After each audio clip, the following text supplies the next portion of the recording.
Hey, can you guys hear me okay? I can hear you. Thank you.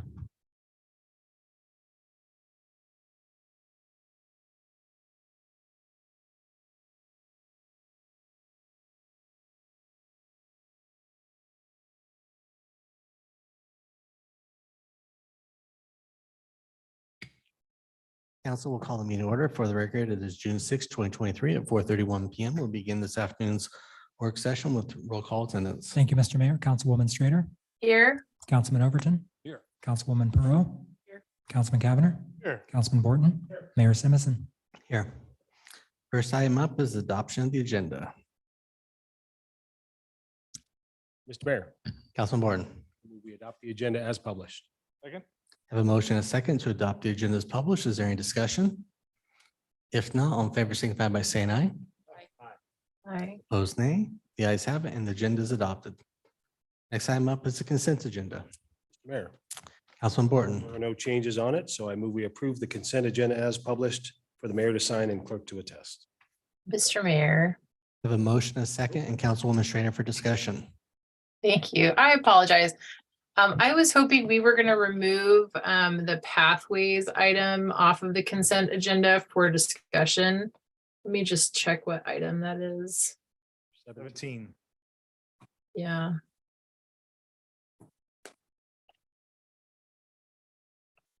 Would the motion maker like to amend their agenda or Certainly. amend their motion? Yeah, let's do that. Let's amend. Let's remove item 17 from the consent for discussion on the next item, and then amended motion to approve the remainder of the consent agenda. Second agree. Mayor? Councilman Cavanagh. I believe Councilmember Overton made the second. Oh, I Second agrees. second agrees. Thank you. All right. So I've got a motion, a second to approve the consent agenda with item 17 removed. Is there any discussion? If not, all in favor signify by saying aye. Hi. Opposed, nay. The ayes have it and the consent agenda is agreed to. So moving on to items that were removed from the consent agenda. Item 17, Councilwoman Schrader. Thank you, Mr. Mayor. I think there may have been miscommunication, but at least my impression was that following on our meeting regarding the pathways map, that we were all going to review each of the maps and then provide feedback and have a subsequent meeting to discuss. And so I thought we should pull this off the consent agenda because at least I had feedback on the map overall and the location of the pathways. So I didn't just view it as a question of updating the map or talking about an app, but I actually felt like there were substantive comments about the locations of the pathways. And specifically, I would like to recommend that we have some type of pathway that runs through the city north to south. And I think there are some good reasons to consider doing so. But anyway, I thought it was worth having a discussion to make sure I'm not totally off on my own, but I really thought we were going to have a meeting to talk about the locations. Okay, thank you. Kim Moore is here to provide some feedback, context for council. Thank you, Mayor Simison, members of council, and Councilwoman Strader. You were not confused. Just to set the record straight, I did submit a resolution for the council agenda, and then I didn't specify which one. Typically, resolutions go on consent, so that was my oversight, and it created a little bit of confusion. So this is absolutely the right thing to be doing, though it's not my call. So I do have just a couple of slides to refer to for discussion, and I might give just a quick, thank you, Chris, recap of how we're looking at this data.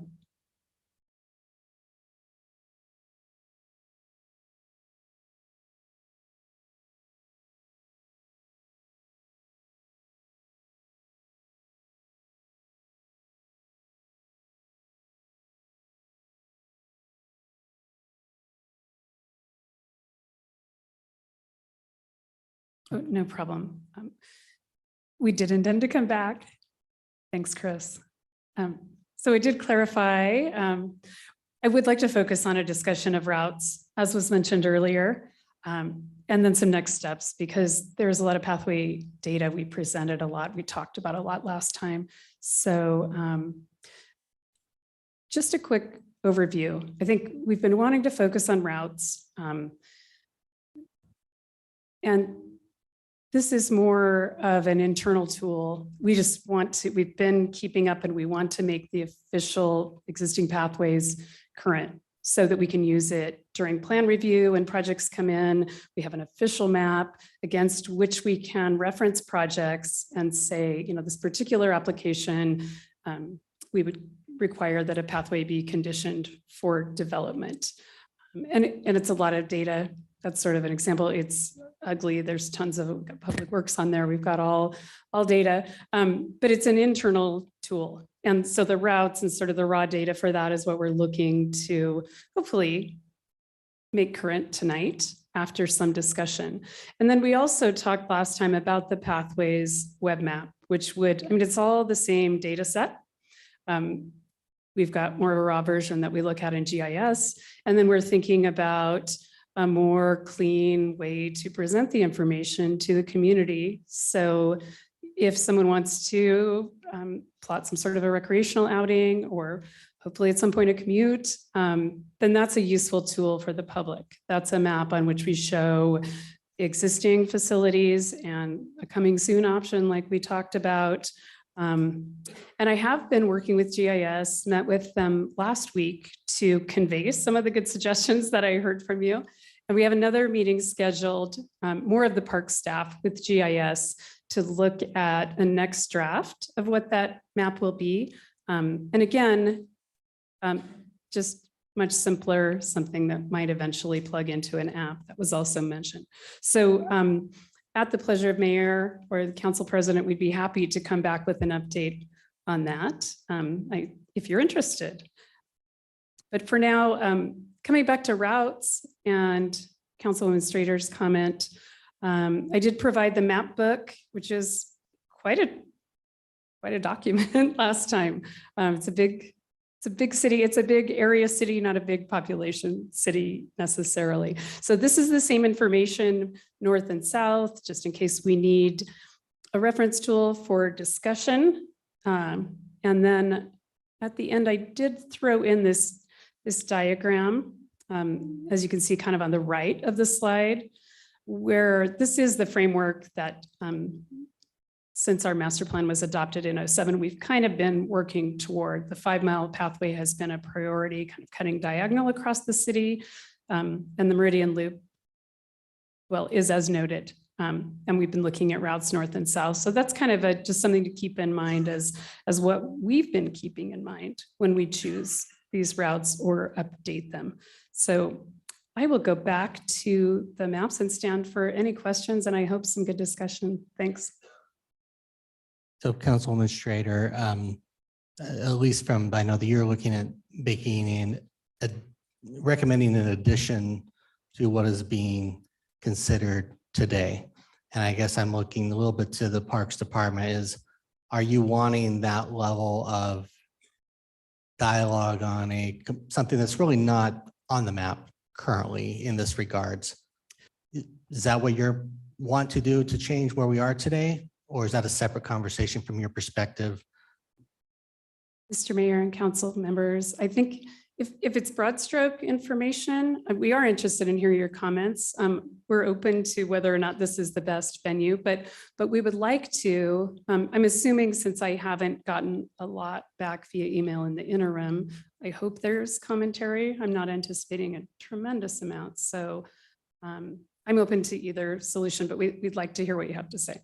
I guess I would like to know what the ramifications are if we were to add Linder in. Is this a 1-week process? Is this a 1-month process? Amended on the fly and just say run a north-south route down Linder? Just so we can understand whether or not we're moving forward with the resolution tonight or we're not moving forward with the resolution tonight. If we need to send this back to the drawing board for more work, if the council's in agreement that we need to do something. That's what I'm trying to figure out, just so we keep the discussion focused. Mr. Mayor. Steve's kind of moving as well.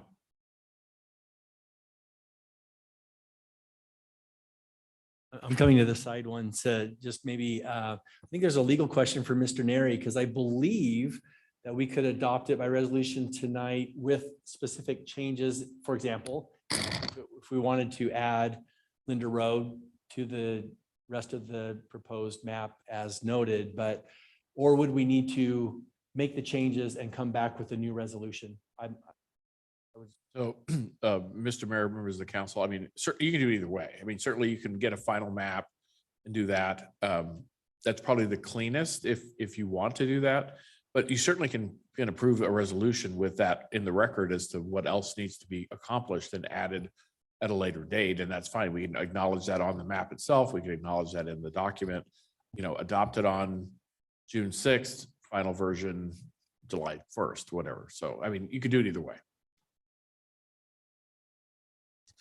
And maybe one more practical question is, how would a north-south on Linder differentiate between what a north-south on Black Cat would be under ACHD's new policy, where they are any road improvement that they're doing has a 10-foot detached pathway? I'm just curious if would you view this as being treated different than other things if we were to designate Linder as, for example?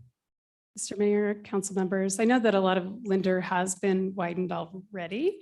We've also been working on routes north from Linder, eventually to the Greenbelt. So one advantage is that it's already kind of been identified as a north-south route. It's just not complete. But I think with the overpass project of the interstate, it makes a lot of sense. It's a little more centrally located. And for that reason, feels like, if we were looking to add another major spine or work toward one, that seems to me it's more centrally located than Black Cat. I'm just asking, does it change though ACHD's development plan if we designate this differently? Because it's primarily going to be a roadway pathway. I mean, we're not going to be zooming into neighborhoods, I would assume, but I don't know that purpose. That's what I'm trying to understand is if it's a north-south along a road arterial, how does that viewed differently or otherwise, Mr. Sidway? I'm trying to make sure that I have a correct understanding of ACHD's current policy. When you say that they would require along arterials, these pathways, are they 10 foot? Because I know their previous standard has been 5 foot detached or 7 foot attached. If their current policy has changed to a 10 foot along arterials on both sides, and that change would not make us adding it to this map would not make a difference in that specific example. or really any road, but Any arterial, yeah. I just didn't fully realize that it had changed that dramatically. and it may mean we need to rethink north of Franklin, because to Councilwoman Schrader, south of Franklin, nothing has been improved on Linder, and so it would really maybe create an expectation. I do know it will have an impact a little bit on some of the design work that's being done on the Linder Road Overpass Task Force as well, because there is a constraint and a challenge with some of it. Mr. Mayor.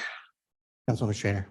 Yeah, I mean, I would love just to take 2 minutes to explain the rationale of why I'm making the recommendation before we go down any path. But I guess, first of all, we appreciated receiving all the detailed maps. And so I thought you were providing the maps for us to review and provide feedback, understanding that the Parks Department and certainly the Parks Commission and a lot of other bodies have reviewed it. But I mean, I did review them, and my feedback would be, we have this kind of rail with trail concept, which is recreational in nature, right? We have all the existing canals that primarily we have the loop, which is primarily recreational in nature. Thank you. Then we have these canals, which mostly run east and west. Rail with trail is the main spine running east and west. I really do think we need a north-south corridor for people who are using these pathways to commute. I've spoken with several people who actually go from North Meridian and connect to the Greenbelt near Eagle, and they don't have a complete path to get there. And so if we had, I think, something on Linder, it was right in the middle of the city. That's why I chose that, but I don't know that it has to be Linder. I think you could connect with the Greenbelt. It sounds like people can actually get into downtown Boise in about an hour and a half biking from that area. And so I think we need to start looking at this not just for recreation, but as an alternative, way to commute. And so that's why I was making that recommendation, was from speaking with people that commute into Boise on bike and what their needs were.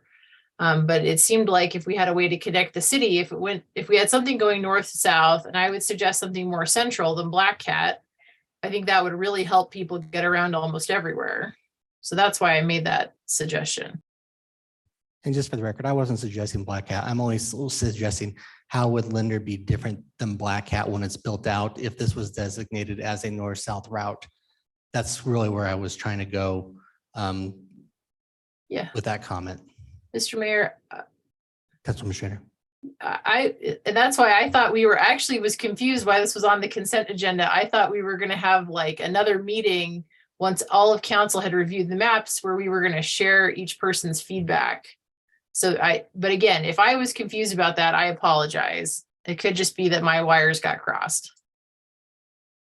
I don't think your wires are crossed. I do think that there's two fundamental different things right here. There's the map that includes changes that have already been made because we've worked with the development community to make modifications, which is a lot of what you see within the system. And then there's the larger question of what's missing.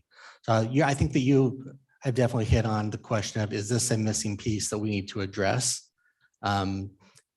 As compared to going into each square mile. I don't know that anyone has identified any square mile connection point that was missed that should be added or provided feedback. And that is a much different detail. And at least from our standpoint, I know one of our main things is trying to get these second part, but the first part is definitely part of the conversation, which is why we're here. Mr. Mayor, Councilwoman Pro. so I don't know, then you'll have to let me know if this is an appropriate time to give feedback. So, and this would be something that would be new. If I was just a resident looking at this and I wanted to access any of these by vehicle first, to drive from my home to a location to pick up 3 miles of the pathway, for example, I noticed that we don't have anything that marks where folks can actually pick up, where folks can actually pick up a trail other than the one trailhead that we have. So I would really like to see something that shows maybe some potential parking areas where folks can pick up a section and take off from there. I mean, the intention is, I really appreciate Councilwoman Schrader's suggestion as far as commuting. I think it's fantastic and creative as far as recreational use. There's a lot of residents that can't get to these pathways by foot. So wondering if that might be something that could potentially be added. And if you would, chat with the Parks Department about it and let us know. It's not something that needs to hold up what we're doing this evening, but that's just my one piece of feedback on the map. So. Mr. Mayor, Councilwoman Perot, I think that's a great comment. And I do want to honor your comments while still being respectful of agenda. So I think that feels to me more of a public facing map.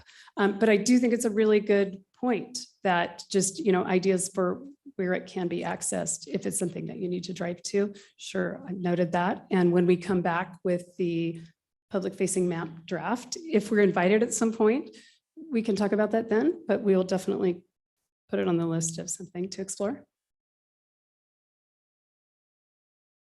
I guess Steve or Kim, would you like to come back and have a conversation about future map corridors?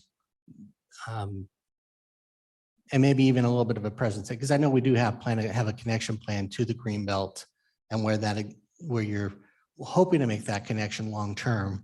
I just don't know what long-term is anymore with stuff. So would it make sense? Do you want to come back and talk to council about adding more changes if they were to move this forward? Does that make sense?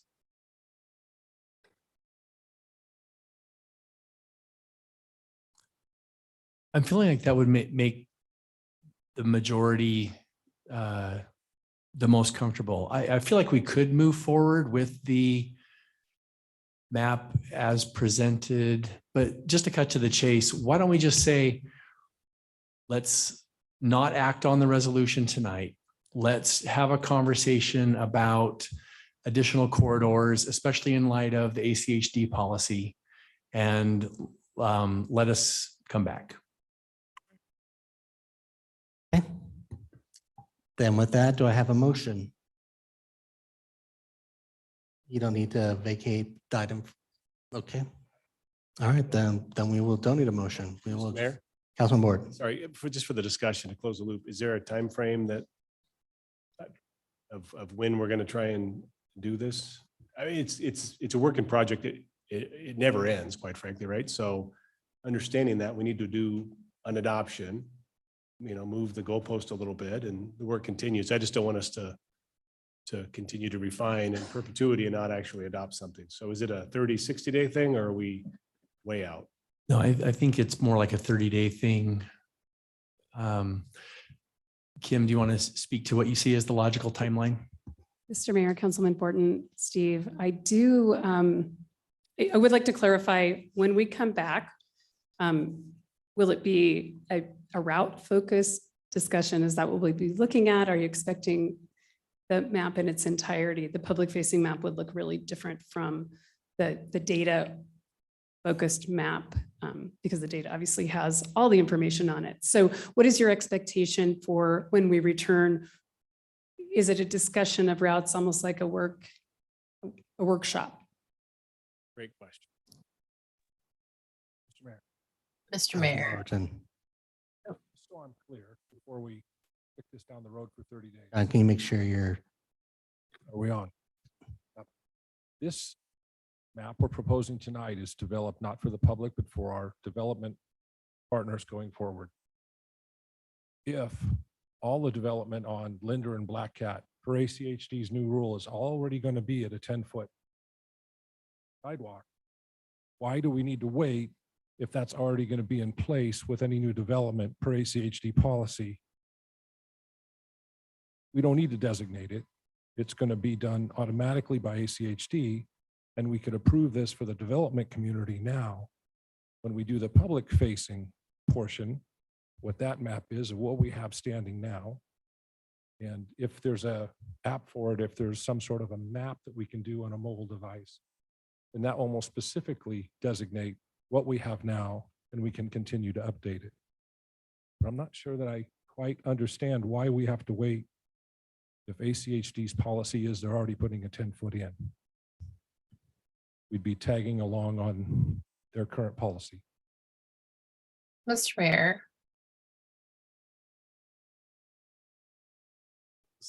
yeah, when she said that's fair, I don't know. Oh, I thought she said Mr. Mayor. Oh, No, I said Mr. Mayor. Oh, sorry. I thought I heard that's fair. No. Councilwoman Schrader. Thank you, Mr. Mayor. No, so I disagree. So I respectfully, I feel like why provide all the maps and ask council to review the maps if the purpose was not to not only update the existing conditions, but to get buy-in on where the future pathways go. Right? Like this is published for the whole community, not just the development community. And I agree, if it's just adopting this because we need an interim step for like internal work, I guess we could do that if we're going to have a future discussion about where the future pathways need to go. But I felt like, of course, if we're having a holistic discussion about the future plans, which are part of the map, right? It shows where proposed future pathways are, then I think we should all be on the same page. So I don't know, maybe I thought this was more of a brainstorming session than it was, but that's just my take on it. I guess we could adopt it, but then I would suggest that if we adopt it, we have a plan to discuss again in a couple weeks on where the future pathways go. I don't think we need to hold it up for the creation of an app or something like that, but certainly think we could. I feel like we're adopting something that has a map indicating where future pathways go. And I guess I, for one, have feedback about a difference of opinion on where the future pathways should go. Mr. Mayor? Can I ask a follow-up question? Are there places on this map that you think pathways should be eliminated from? Or is it just stuff that's not currently on there? No, I think it's all just stuff that would be added, not necessarily taken away. And I think from a process standpoint, what would make sense then is to adopt this so it is on there and have a conversation, more in-depth conversation about what should be added at a future point. That gets us to where we want to frankly need to go. So we don't lose out on something, because I would hate that the odds of something happening are probably pretty slim, but I would hate for us to miss out on something because we didn't update our map in time. Yeah. Yes, I mean, yeah, we'll still bring it back. It's the only question is what's Lorelei going to give up? Because I think she's booked out the next month of your workshops. And Mr. not Mayor. sure we're going to get to her stuff tonight finished either. So, but yes, we can bring it back forthwith. There's a conversation as soon as we find time. It's not a difficult conversation, in my opinion. Mr. Mayor, Where am I looking at? Oh, sorry, Kim. Yeah. Councilwoman Strader, just as a note, we would like to, we have a working layer, and I am making edits to that all the time to adapt to development, to get things on the map so we don't miss out. So this effort, we're wanting to incorporate those into an official document so it is sort of enforceable in a sense, like the UDC or the zoning map. So it would be great to move forward in that way. That working layer is always ongoing. I change it as things come up, opportunities arise, or as things, kind of appear to lead in a different direction. So that working layer is kind of always going. And I think that, were we to have a workshop with council and hear anything significantly different, we could amend that layer. And, if we needed to do another adoption for a significant change, we could, but it would be great to get this information made official and current, just so that, we don't miss out. Thank you. Mr. Mayor. Councilman Perot. I don't have an issue with that, with adopting the new additions to the map so that you can create this moment in time where you're kind of stopping in an official way and saying, this is what we have right now. This is what needs to go into our official data set that's not necessarily a public facing. This is like, as you said, internally working. Some of that information will move into the public facing. I think where just maybe some of the confusion has been is in the conversations and with email information there. I think I'm assuming, can't speak for Councilwoman Strader, but if she's thinking the same way I'm thinking, you're actively working with the IT department to then also be updating the GIS, or excuse me, the public facing map. And so I think we're giving you feedback right now so you can continue in that effort, but it's not going to be, we understand what's not going to be official until later, and there may be more conversations about what will happen in the future. So just for clarification, that's why I'm sharing my feedback on the public facing map right now, because you're already in the process of working with them to develop that. And I assume that that's also was Councilwoman Strader's understanding of the two different pieces of feedback that you're asking for. So I don't have an issue for me personally in an approval. I assume the resolution is just the data piece that you're talking about. I don't have an issue with passing that this evening, if that's what is necessary for you to proceed. Mr. Mayor. Councilwoman Strader. Yeah, I was just very much more simplistic than that. Was like, okay, we're adopting a map. The map has proposed pathways indicated. I disagree about where the proposed future pathways should be. And so I'm totally cool with adopting it tonight, as long as we all agree, if we have consensus on changes to proposed future pathways, that it will have to be adopted shortly again. Which is kind of messy, adopting it, twice in short order. But if everyone is cool with that, Mr. Mayor, I'm totally fine with that. Okay, I think we can do that. And quite frankly, I think that they can easily come back with a north-south recommendation. Because that's really what it sounds like, is the connection. What is the connection? Where's the parking? And what's the north-south recommendation? And what would that mean, if anything? What would change? Because I think if you look at Eagle Road, where they just updated it, they're adding those as pathways along Eagle Road because they just made those changes. And so you're going to have every new road segment is going to do that. but how far can you go? Or do we need to make other changes or other proposals? That will be the question. I think they come back and say, here's why this corridor may make sense or may not make sense because of whatever reason, and at least have that conversation with council before you decide to add it or not. Make sense? Okay. All right. Is it Mayor, Councilman Morton? with that discussion in Kim's direction, let's do this. Let's pass. I move we approve resolution 23-2392. Have a motion and a second to approve resolution 2392. Is there any discussion? If not, in favor, signify by saying aye. Aye. Opposed, nay. Guys have it, and the resolution is agreed to, and you guys have direction and can come back and focus on the pathways component. Will do. Thank you. All right, thank you. With that, we'll move on to item 18, which is a proclamation for Public Works Week of Lorelei. If you'd like to join me at the podium.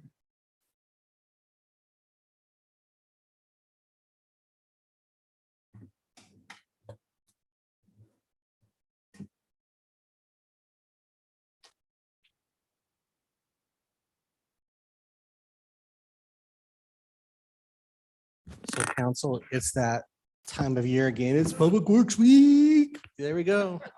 It's time. I know, trying to get stuff going on. So yeah, I'll go ahead and read the proclamation. I'll turn it over to you, Lorelei, for comments for you and your team. So whereas the city of Meridian residents have peace of mind with every faucet turned on, shower taken, and toilet flushed, thanks to the professional employees of the Meridian Public Works team. And whereas each unseen essential worker, engineer, inspector, operator, technician is committed to protecting our health, safety, environment, and quality of life through the supply and distribution of clean, safe water, efficient collection and treatment of wastewater, and management of solid waste. And whereas the dedicated public works staff and partners design, maintain, and sustain the quality of these critical services and important infrastructure, recognizing their ability to do so dependent on having the support of informed citizens. And whereas the Meridian Public Works Department educates the community about the work they do, both in person through their daily work and virtually through informative and engaging public outreach. And whereas connecting the world through public works is the theme for the 2023 National Public Works Week, and it represents the often unseen, steadfast, and heroic efforts put forth by the public through professionals across North America. Therefore, I, Mayor Robert E. Simpson, proclaim the week of June 4th through 12th, 2023 as Meridian Public Works Week in the city of Meridian. Call upon all citizens and civic organizations to acquaint themselves with the vast and complex efforts involved in providing our public works services and to recognize the substantial contributions which public works employees make every day to our health, safety, comfort, and quality of life. Day the 6th day of June, 2023. And yes, that was a lot of words for a proclamation, but congratulations to you and your team. Thank you, Mayor.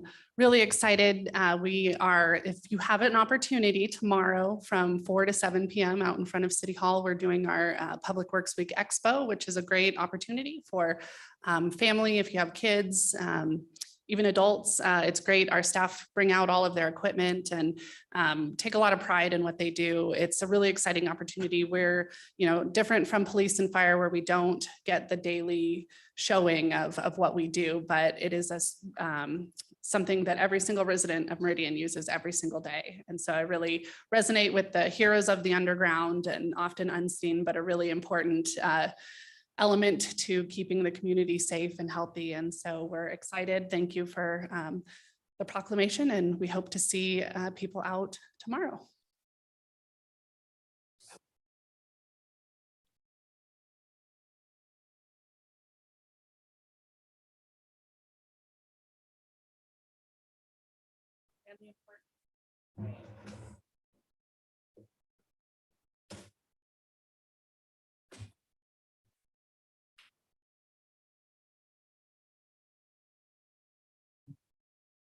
Thanks.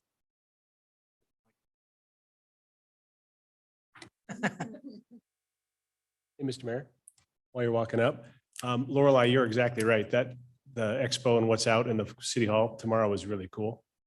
So if anybody can reach out in the little social media circles and encourage folks to come down, they're always amazed to see.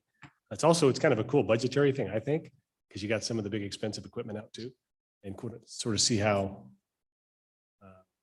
some of those devices operate. And so it's a great way to connect your crew's hard work to the community. So it's something to brag about. You have a lot of good successes, so we're proud of you.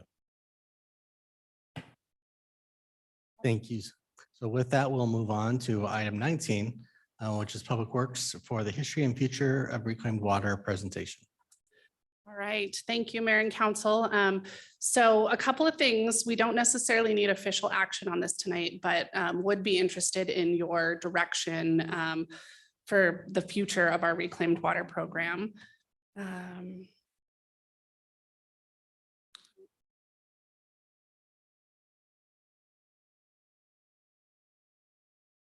Okay, there we go. So I know all of you are familiar with what reclaimed water is, but for anybody that's watching from the public, so you'll often hear it use the terms reclaimed, reused, recycled. Those all mean reclaimed water. And essentially what that is it's water that's gone all the way through our advanced wastewater treatment plant. It goes through really advanced tertiary filtration, and then also a step of additional chlorine is added. So really highly treated water. It's also very highly regulated from both the federal and state level. So we have a permit to do that. It has to meet both quality and also where you can use the water. So you'll often hear it referred to as a class A water. What that essentially means, A is the highest class of water in the state of Idaho. It means you can use it for the most things. So you can use it to grow food crops, you can use it to water lawns, you can use it to wash cars, all kinds of things. But just a couple of things on terminology. So why did Meridian get into the business of making reclaimed water? So we have to travel back almost 25 years to get to that answer. So in 1999, the city was issued a new wastewater discharge permit. So this had a 7 MGD flow cap, which essentially meant that we could not discharge more than 7 MGD from the wastewater treatment plant. Well, back in 1999, we had 28,000 people in Meridian, and our flow at the wastewater plant was around 3.7 MGD. So at that point, nobody thought 7 MGD would ever be a problem. Generally, these permits get renewed every 5 years. So figured we'd get a new permit, those numbers would get updated. Well, EPA got incredibly behind during this period. They actually got so far behind, there were so many past due permits in the state that they ended up getting sued by environmental agencies.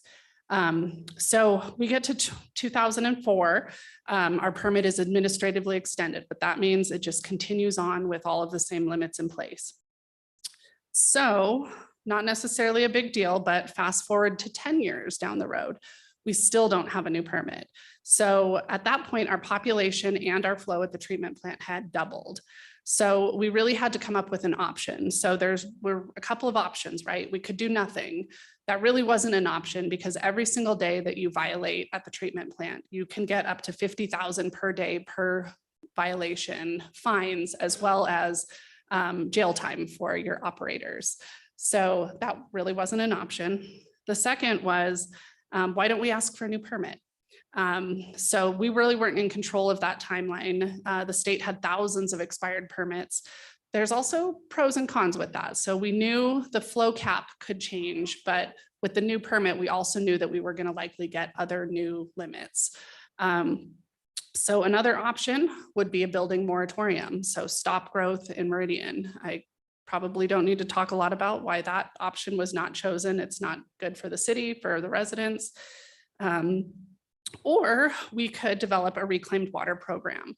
So this would allow us to take, in those summer months when we get our peak flow, it would allow us to take that water and not discharge it to 5 Mile Creek and use it somewhere else, and we could stay under that 7 MGD flow cap. So in 2009, we started developing the program. So to have a reclaimed program, you really need 4 things. You need a permit from the DEQ. You need the technology at the wastewater plant to be able to make the reclaimed water. You have to have the pipes to be able to get the reclaimed water to wherever it is you want to distribute it to, and you have to have sites that can accept it. So we started working on all of those things. In 2008, we received our first permit, which allowed us to only apply water at Heroes Park. We had the wastewater discharge line that went down to Chinden and then eventually down Linder to the Boise River. We haven't used that in a long time, so we slip lined that pipe to save costs and welded it at Heroes Park. Then after 2008, between 2008 and 2010, we worked on building the technology at the treatment plant, and we also worked on furthering our distribution system. So in 2010, we were issued the first, you probably have heard us say, the first Class A citywide permit in Idaho.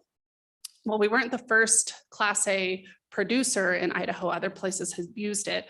What was innovative at that time was most reclaimed permits tell you that you can water a very specific site like Heroes Park or like a farmer's field. Our permit allowed us to apply reclaimed water as long as it met the standards in any area that you see highlighted there in orange. However, we also had to get the water there, which ended up being the primary constraint with this program. So we had our distribution line that went up and down 10 Mile. We added customers over time.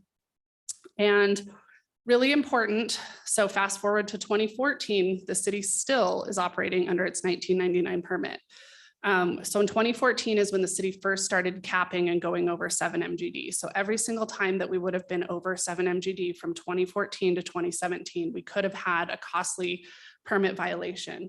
Reclaimed water absolutely served a very important purpose to the city in that time frame.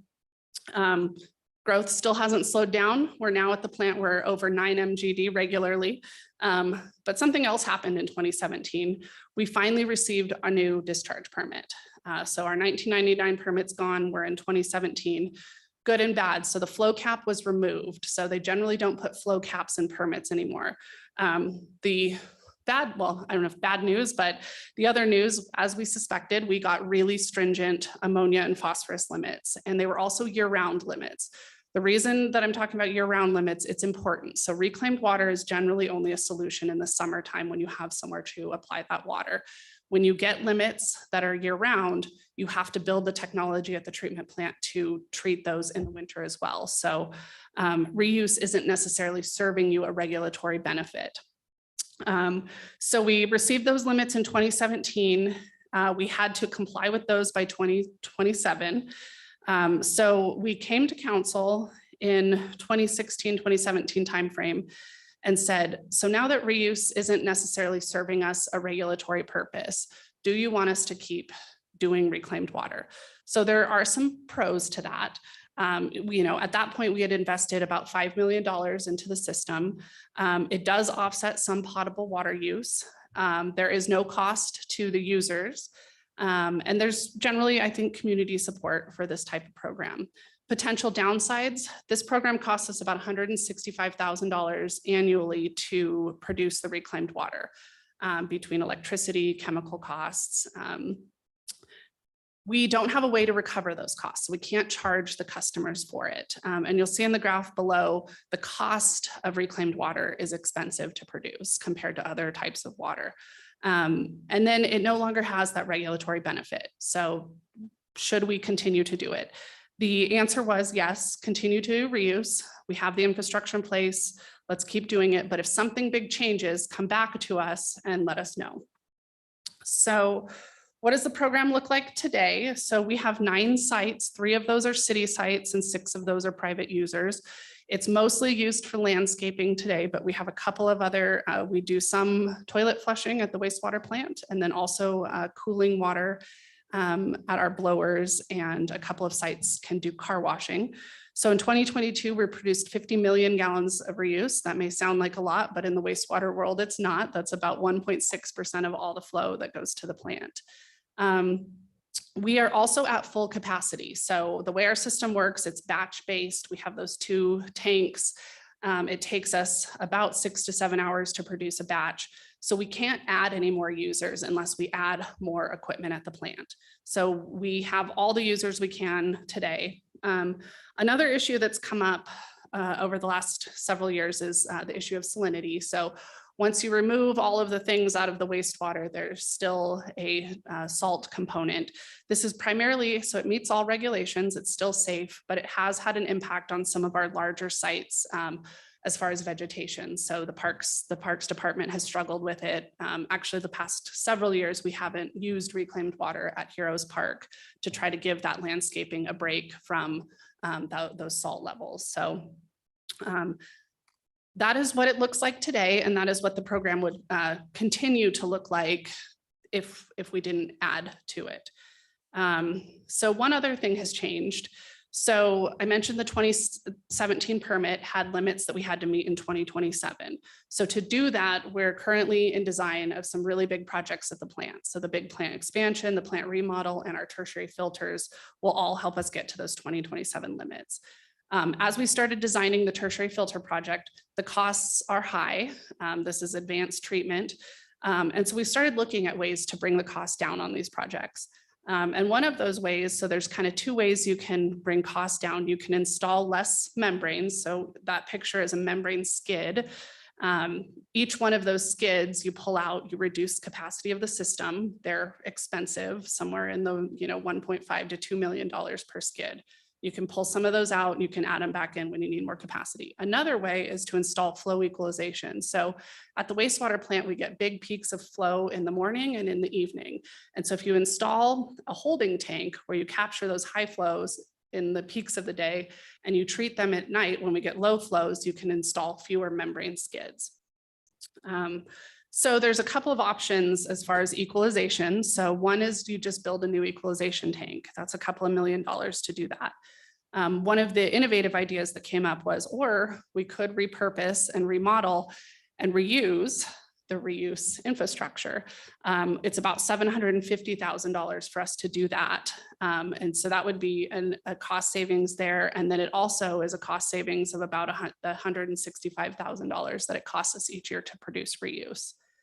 I want to also note that it does not, by ending the reuse program today, it doesn't preclude us from ever doing reuse again in the future. And I'll talk a little bit about how that might look different for us in the future.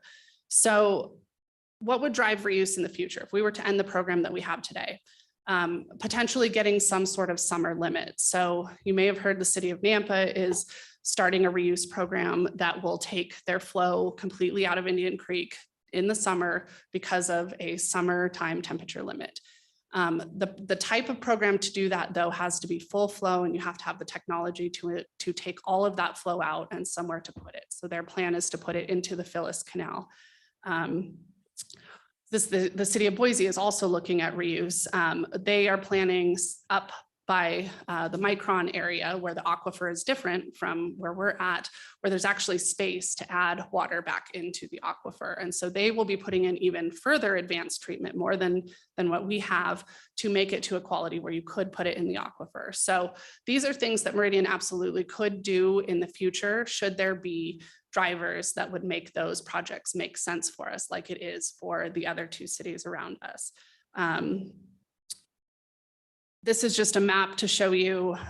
So Nampa's proximity to Phyllis Canal is making it so that they are able to discharge into Phyllis Canal. A couple of things that's going to make that program work for them is that they will make up somewhere between 10 and 20% of the flow in Phyllis Canal. So the issues that we face, like salt, goes away because that's distributed. And then that water is used to water over 17,000 acres south of that along the Phyllis Canal. A little bit different, you might ask, well, why can't we put our water in the Phyllis Canal? Well, you'll see where our wastewater plant is at that orange star. So distance to get there is a little bit more challenging than Nampa. Not to say it couldn't happen in the future, but just a little bit different than what Nampa is setting up to do. So what are our options? We could keep reuse as is, keep it the way it is today. It would benefit the 7 existing users. The infrastructure is in place. We've invested in the system. We could keep running it. There's no regulatory benefit to doing that. We can't add more users, and there's that ongoing $165,000 that is, spread across ratepayers. What would that mean for my tertiary filter project?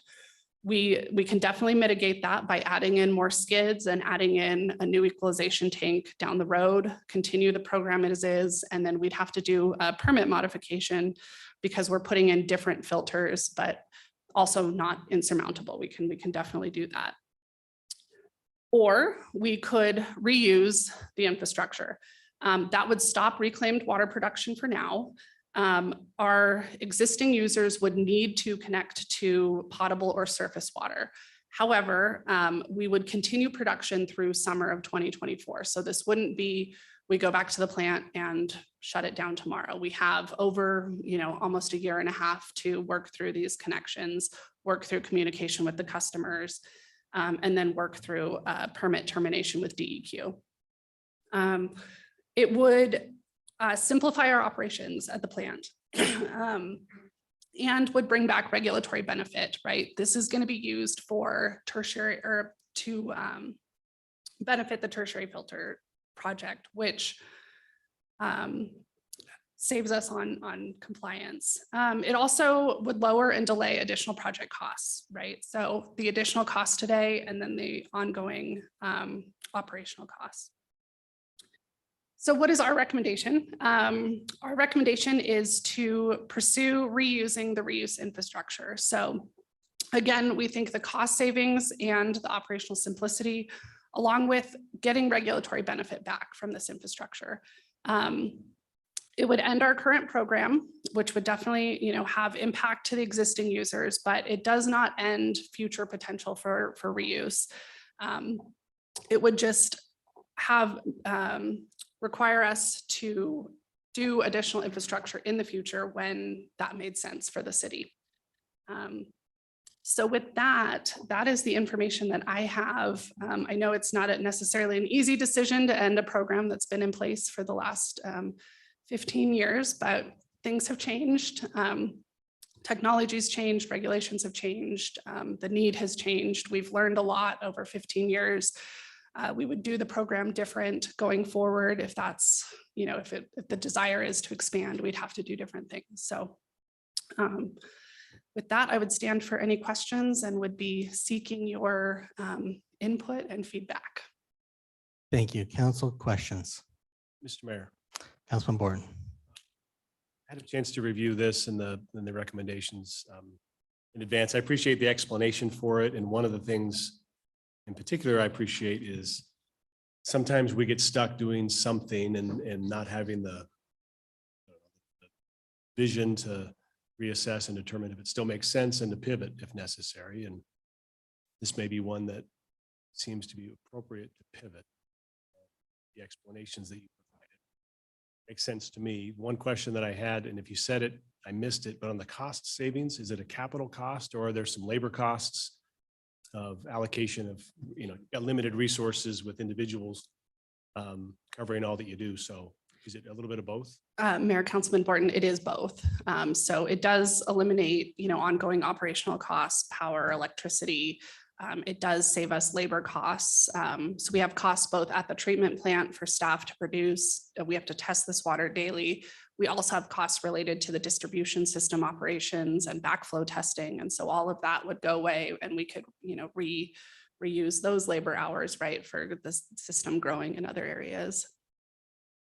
The second question was whether any of, there's only 7, Mm-hmm. those 7 private users or 7 total? 7 total, with the city being one of those. So there's 6 private plus the city. Are there any contractual agreements with those private users that need their consent to edit as part of this winding up? So great question. So we do have users agreements with every user, and in those there is language that we are allowed to end the program with 30 days notice for any reason. So we're anticipating giving longer than that because there's no immediate need for us to shut these down. We're still in design on the tertiary project. And so we could continue with production through summer of 2024 to allow people the transition time. And most people already have those connections in place. It's just a matter of switching them over. Mr. Mayor, Mr. Neary. on that same note, Mr. Members of Council, Lorelei, we can certainly work with you too, because I can't remember, besides those contractual agreements, if we embedded them into their land use approvals. So we can verify that with planning to make sure that's cleaned up too. Mr. Mayor. Councilwoman Pearl. Thank you very much, Lorelei. A couple quick questions about the cost savings as well. So I wasn't quite sure on the first slide that you had put up, but there's 50 to 60 million for the costs associated with the tertiary installation that is required by the permit. So if we save approximately 4 to 6% minus the 750,000 to convert the tanks, we're looking at about 3 to 5 million in savings. How much does that put a dent in what the increase in costs that we have seen since we first started discussing the upgrades? So Councilwoman Perot, we have, I think it's close to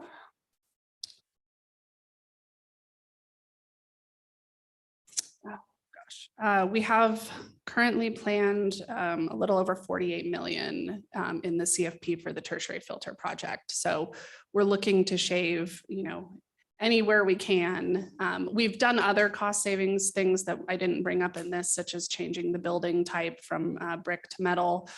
Makes a big difference. We're already progressing down that path, but this would bring an immediate project savings of between $3 and $4 million. Mr. Mayor, a follow-up. Councilwoman Pearl.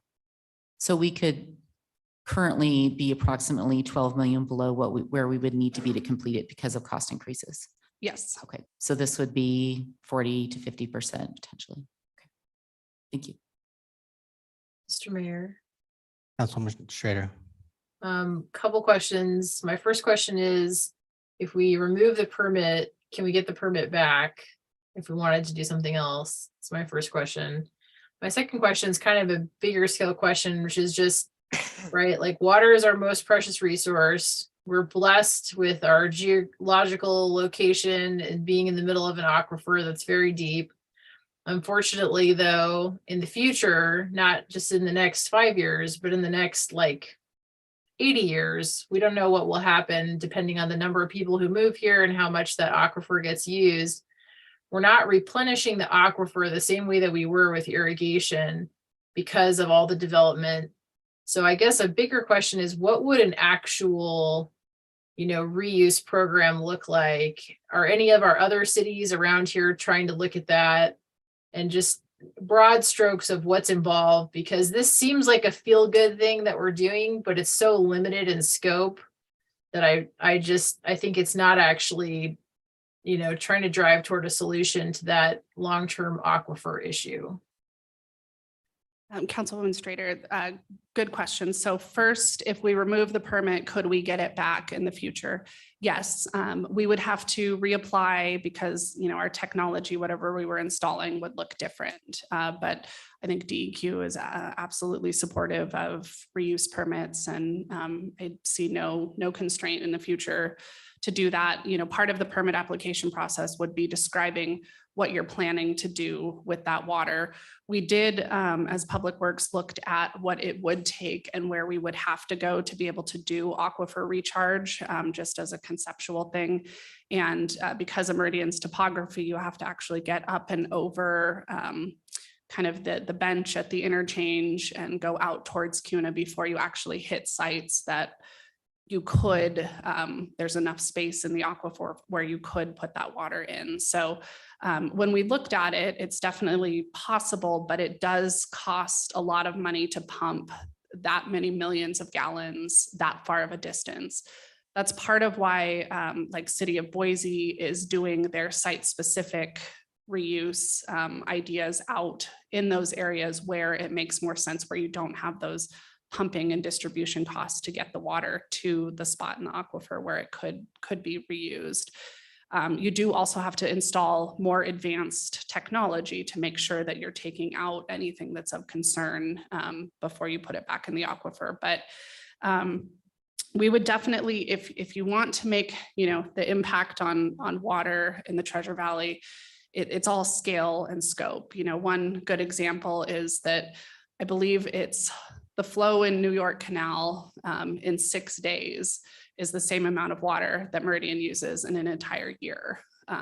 So when you're talking about, the wastewater at the treatment plant being 9 or 10 MGD, that's similar to what NAMP is proposing to put in Phyllis Canal. Phyllis Canal generally conveys over 100 million gallons of water every day. So our reuse programs are important. At this point in the Treasure Valley, they likely don't serve a water shortage constraint. It's more focused towards regulatory, meeting regulatory limits. Although that could change in the future, and there's technology and ability to move the water to where you could put it in the aquifer. Mr. Mayor. Councilman Strader. So would it be fair to say that our existing water reuse program, like the environmental impact, is really negligible relative to the cost? Like it sounds good, but this program really isn't moving the needle in terms of it making an impact on the aquifer and avoiding the use of potable water. Is that correct? You are correct. Yeah, I think that's important for us to recognize. I guess I am actually more concerned about the permit. It feels like there is a value to having the permit. We could reapply for it. Is there a way to keep our foot in the door so we don't give our permit up and sort of scale it back? Or is it like easy to get a permit? I just don't understand enough about them to understand what we're giving up by giving up a permit. Councilwoman Strader, so I would say it's generally easy to get a permit as long as you have all of the studies and the information in place. So as long as you can tell DEQ what quality of water you have and where you plan to use it, getting a permit, it's an application process. We have to do it every 10 years anyways as part of, so the reclaimed permits expire every 10 years. So we've gone through it before, we've reapplied. So I don't have concern that we could never get another reuse permit. If we kept it in place but weren't producing reuse, we would essentially just have to do annual reports that would tell them that we are no longer producing, or we didn't distribute any reclaimed water this year. So just be kind of an administrative checkbox. But I'm not sure that would have a lot of value because we would have to do a permit modification anyways, once we put the new filters in to tell DEQ that, hey, we're using a new technology. It needs to be incorporated in our permit. So probably not a lot of use to keep the permit just to keep it. I feel confident that we would be able to get a new permit down the road if we enhanced our program. Mr. Mayor. Councilman Cavanagh. Well, I just two questions. When does our current permit expire? 2027 or the reuse permit?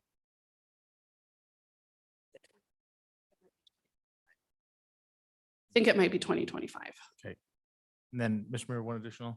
Councilman Cavanagh. Laurel, I appreciate you've talked about what it would take to reapply, but that would then come with probably a significant capital infrastructure, right? So the equipment that we have today is what allowed us to get our previous permit. It probably wouldn't necessarily qualify if we were coming in fresh asking for a new permit today. Is that correct? Councilman Cavanagh, so no, we would still, the technology we have today still allows us to produce reuse water. Where we're limited today is in the batch process and then also the distribution system. So if we wanted to expand it in the future, you could do it with the technology you have today. You would need to install more tanks so that you could produce more batches simultaneously. We would recommend, and also what City of Nampa and City of Boise are pursuing, is more of a flow through system where you just install UV technology that's high enough to treat it as it goes through. So you're not making batches and taking that amount of time. Okay. We'd also need to figure out a place to put it, more application sites if we wanted to make more. Mr. Mayor. Councilman Overton. Or like great presentation, by the way. And again, much like Councilman Borton said, I've had time to study this and go over. I remember when the first purple pipe was laid, it was such a great achievement for the city. I really believe it's come to its end of being that great product. I would fully support ending this program as we see and running it through the summer of 24, and then keeping the door open for a future permit and doing it in another manner, understanding that where we sit, our water table is pretty low and we can't be pumping it into our water table here, and it costs prohibitive to pump it too far south, to pump it into an aquifer that can take it. And we kind of sit in the city where our treatment plant sits downstream at the far corner. So it just because of the proximity of where our wastewater treatment plant is, it also kind of limits some of our uses. But I think we've done a great job. It's kudos to your staff over the years, everything you've done. I don't think we ever thought or knew that the salinity in the water would cause us some of the vegetation issues. And, that kind of takes away from some of the beautiful green that we wanted to see on the landscaping barriers in Heroes Park. But for the cost savings that we can see moving forward, I think this is, although it was a great thing that we were doing, I think it's a much smarter decision moving forward for the city to end our current program and just keep the door open for the future if we want to bring it back. Mayor, Councilman Borton. to put a pin in this, are you looking for some head nods or general consensus? I take it we're not voting, but we're gesturing. That would be useful. That way, when she brings forward a budget cost in the upcoming budget year, it's for the project that is reflective of this direction. And also allows us to start working with the users over this next year. You're spot on with the recommendation. The reasons described and discussed by council highlight them all.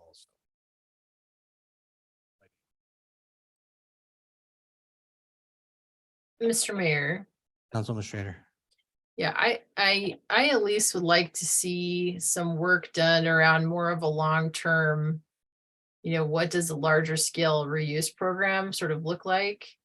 I think there is a risk of eliminating this program that it's limited in scope, and then we're saving the money and reusing the tanks.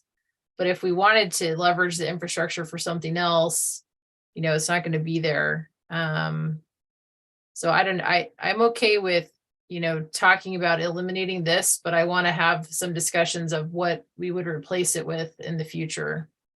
That's kind of where I'm at.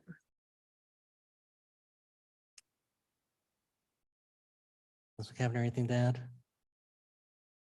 Mayor. Councilman Cavanagh. Thanks.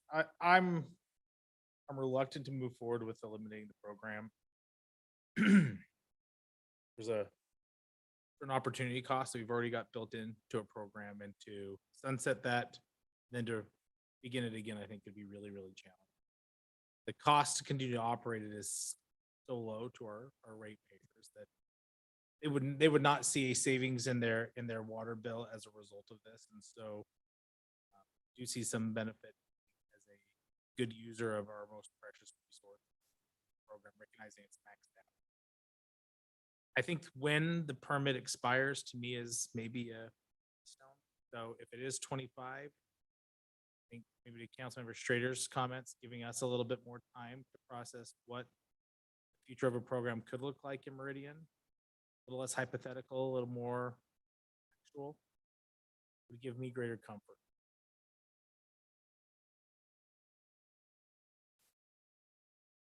Mr. Mayor, Councilman Pro. I appreciate what Councilman Cavanagh is saying, and I don't know if if any of my fellow council had a chance to chat with Lorelei about how it will affect the users individually, but would you be willing to share with us if you've had any conversations with those users and whether they think it's a good thing or whether they really are concerned about being affected?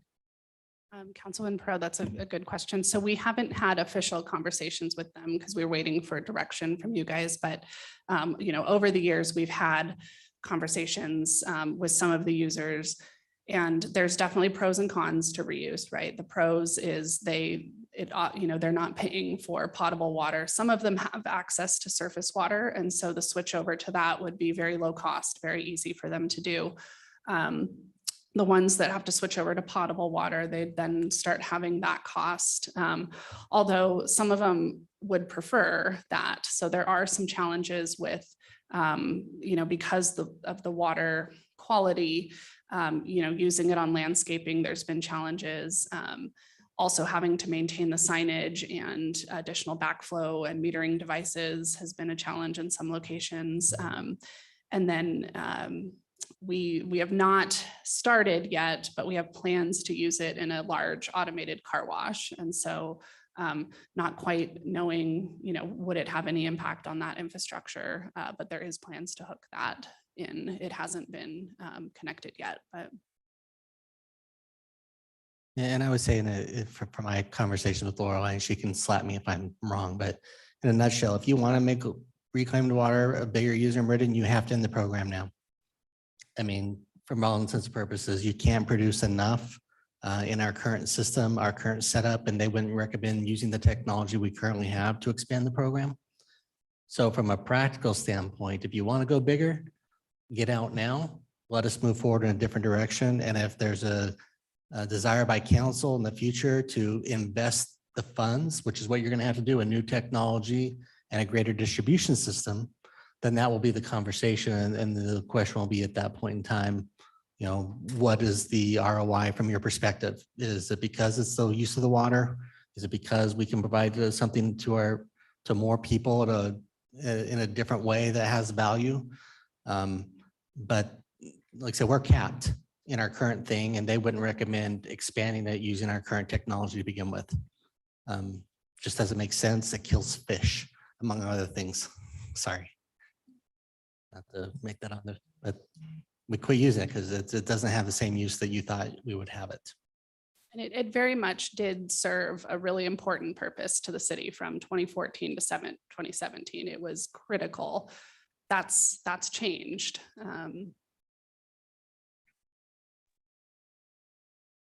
Mr. Mayor. Councilwoman Schrader.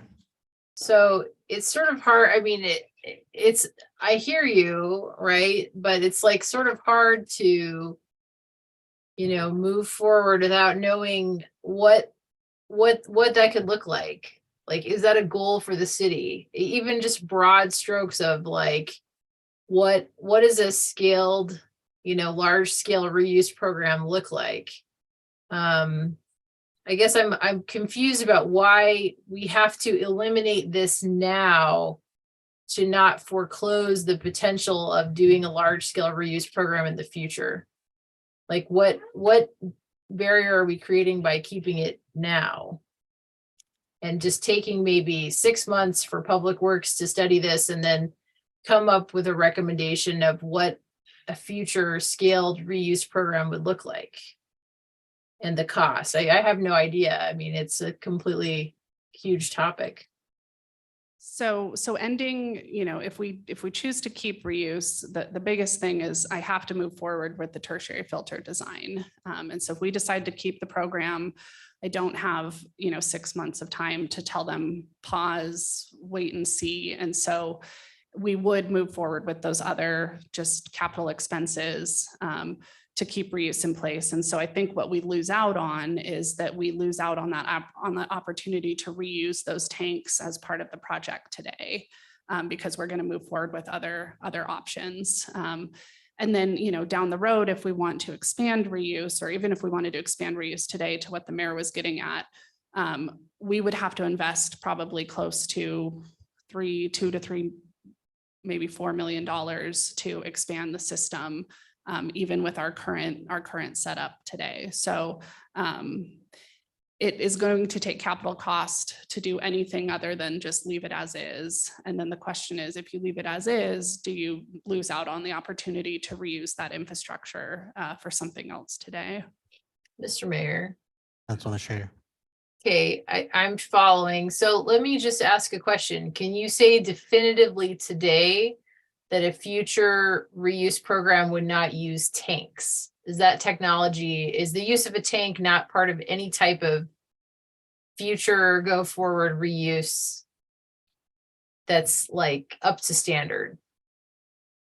So I believe if you wanted to do large scale reuse, you're going to have to do some sort of flow through technology, like City of Nampa and City of Boise are doing, where you just pump it through. You're not storing it. You're not doing batch. It's just dumping directly into either the aquifer or a canal that's large enough to accept it. So I think the difference between what we have in place and what our current program is it's very much, it was very site specific, very batch based, very small scale. When you jump up to that larger scale, storing it just doesn't make sense because you'd have to have so many tanks. And so then you just put in the infrastructure to just do flow through with UV technology, and you eliminate that chlorine batch contact time. So going forward, if we wanted a bigger program, that would be the first thing that we would have to install. Mr. Mayor. Councilman Strainer. Got it. Okay, so now I'm tracking with you. So there's no purpose in a reuse program for the tanks. Like the tanks can't be used for an up to standard reuse program in the future at all. So it's really like by acting now, we have the savings now, and there's no chance of it being deployed later. Because I think that's where you were losing me, is like, I feel like I'm giving up an opportunity I don't know about. I would say, if you can definitively say that, which it sounds like you are, then it sounds like the right decision for the city is to move forward. But I would like to hear about and have the team explore more about what some kind of viable long-term reuse program looks like, so we could seriously evaluate it. But yeah, I mean, if Boise's not using a tank for theirs and they're not doing batches, and the whole future of this is all UV flow through and there's no tank involved, then I guess my concern doesn't remain at this point. Okay. I think we've reached as far as we can likely go. I think you'll see budget stuff coming through the budget with the direction of reusing the tanks. If there's more conversation to be had, please reach out and sit down with Lorelei or myself to the best I can do. I'm happy to engage, but that's the approach we will proceed with based upon the conversation. And if we disagree, you can not support the budgets, and then we'll come back and provide the one that will pass at that point in time, because we'll have to move forward. And I also appreciate and heard, we will look at that longer term, with this milestone, we have more time to look at what the future, what a bigger reuse vision could look like for the city. So we'll also keep that on the radar. Okay. All right. Thank you, Arlene. So with that, we'll move on to item 20, which is the Meridian Police Department PAM study. Chief, or you want to do a quick introduction, Chief? No? Okay. All right. Thank you very much, Mr. Mayor, council members, for having me here tonight. I'm very excited to tell you about the PAM study that we did with the Meridian Police Department. Just to give you a quick background, I've had my own consulting group for about 10 years. I've also worked in government. I've worked for the sheriff's office. I've worked for Ada County in a number of roles. And one of our focuses is staffing studies. I've done quite a few for law enforcement in the Valley. We've used the PAM for Boise Police, Meridian Police in prior years, and the Ada County Sheriff's Office. Also done staffing studies for Eagle Fire, jails around the nation, various other things. So just wanted to give you that background. One of the best parts of being able to work with patrol and traffic for studies is they've been doing research on it for 30+ years. So there is lots of different models out there that you can select when you are doing staffing studies for patrol. You can have the very simple ones, which say an officer per 1,000 measure. And you have very complex ones that if you're an agency that has uber amounts of data, you can pay a proprietary company a lot of money to run a very fancy one for you. There's also quite a few in the middle, and the PAM, the patrol allocation model, has been around since the late 80s, early 90s. Boise City was actually one of the contributing original members of the research team. So it definitely has Treasure Valley roots, and it's been used nationwide by municipal policing and sheriff's agencies for decades. So one of the bonuses of the PAM is all of the different data points you can include in it. There's over 20 different data values you put in. There are workload requirements. There are performance objectives. There are personnel policies and roadway characteristics, so it has a lot of flexibility, and it's also very robust. At its heart, the PAM is a time-based model. So it's calculating the amount of time it takes to do various duties and dividing that by the amount of time that officers have available to them. There are a lot of different formulas in the background, but it really comes down to how much time does the work take and how much time do the officers have. There is 4 different activities that it's including: the crashes and citizen calls for service, which are the reactive workload. Not a lot of control over when they are kind of what they are. Uncommitted patrol. This is the amount of time that officers have to patrol, check out areas, check out the highways, and be available to respond to calls for service. Administrative duties. We would prefer for officers not to have to spend a lot of time on administrative duties, but it is actually quite a big workload for the officers. And then finally, those officer initiated contacts, that proactive work that is the hallmark of community policing organizations. So the PAM model includes all of these. We first worked on the PAM model back in 2017. And at the time, with the current data we had, it recommended 73 total officers dedicated to patrol and traffic. This does not include any investigations. It does not include specialty teams like your canines. It is officers dedicated to patrol and traffic duties, essentially the ones taking the citizen calls for service and crashes. At that time, given the level of authorized positions, this was an increase of 7 officers. So we'd like to update it now. We have some updated data from the city of Meridian, and we also have some newer research and other information to add to the model. And so I'm going to just walk through the model inputs for you so you can see how varied and really collaborative and intense it really is. And then I'm going to show you 2 models, the recommendations for an updated model that includes data from Meridian that's been updated and some recent research recommendations. And then after that, I'll show you a second model, which just shows you a model with updated Meridian data only. Anything that's not updated Meridian data will be excluded. The first section included is operations data, shift length, work week, all of these times that are available for officers goes into the time model. One of the other ones is the number of officers supervised by sergeant. Back in 2017, we used a 7-to-1 ratio, which at the time was an average for Meridian. Right after we did this study, the Police Executive Research Forum came out with a white paper and that had surveyed nationally surveyed chiefs of police and sheriffs. And their overall very strong recommendation was for 6-to-1 officer span of control as the ideal. So in the model that we are doing as an updated model, we're including the 6. When I show you the Meridian updates only, it will just have the 7. One of the reasons why I think using the goal of 6 is a little bit stronger in the model than using the average is because of the high percent of officer time that supervisors spend doing patrol duties. They spend, at least in the model, we're saying they spend half of their time taking calls for service and doing patrol work and 50% for doing supervisory duties and coaching. The next piece that did get updated was the average time off per officer per year. So this is part of the updated Meridian data, and average overtime on assignment per officer per year. We did not include overtime last time.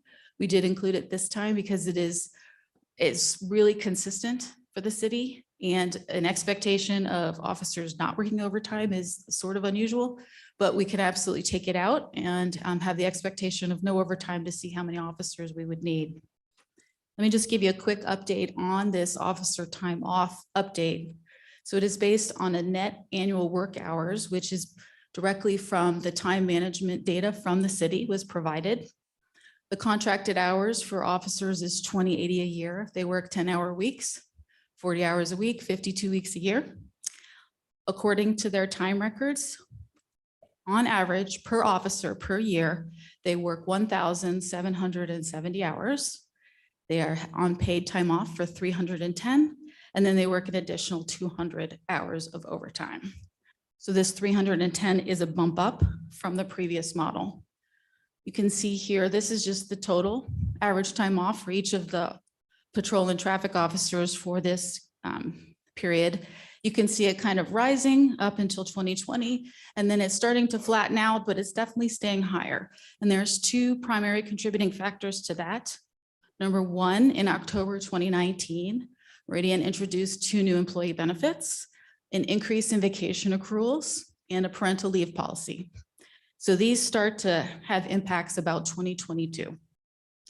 And then, of course, in March of 2020, we have our COVID stay-at-home order. Meridian Police measured the time off for COVID as paid administrative leave, and so we're able to track that here. So in the model, I don't want to include any of that COVID because it was sort of an unusual year. We hope we don't have the weird outliers again. So we're going to include 2021 and 2022 in the model. The model generally recommends 1 to 3 years, so 2 years is pretty solid. So we did jump up from 2080 to 310, did add in overtime this year. And then the last one was the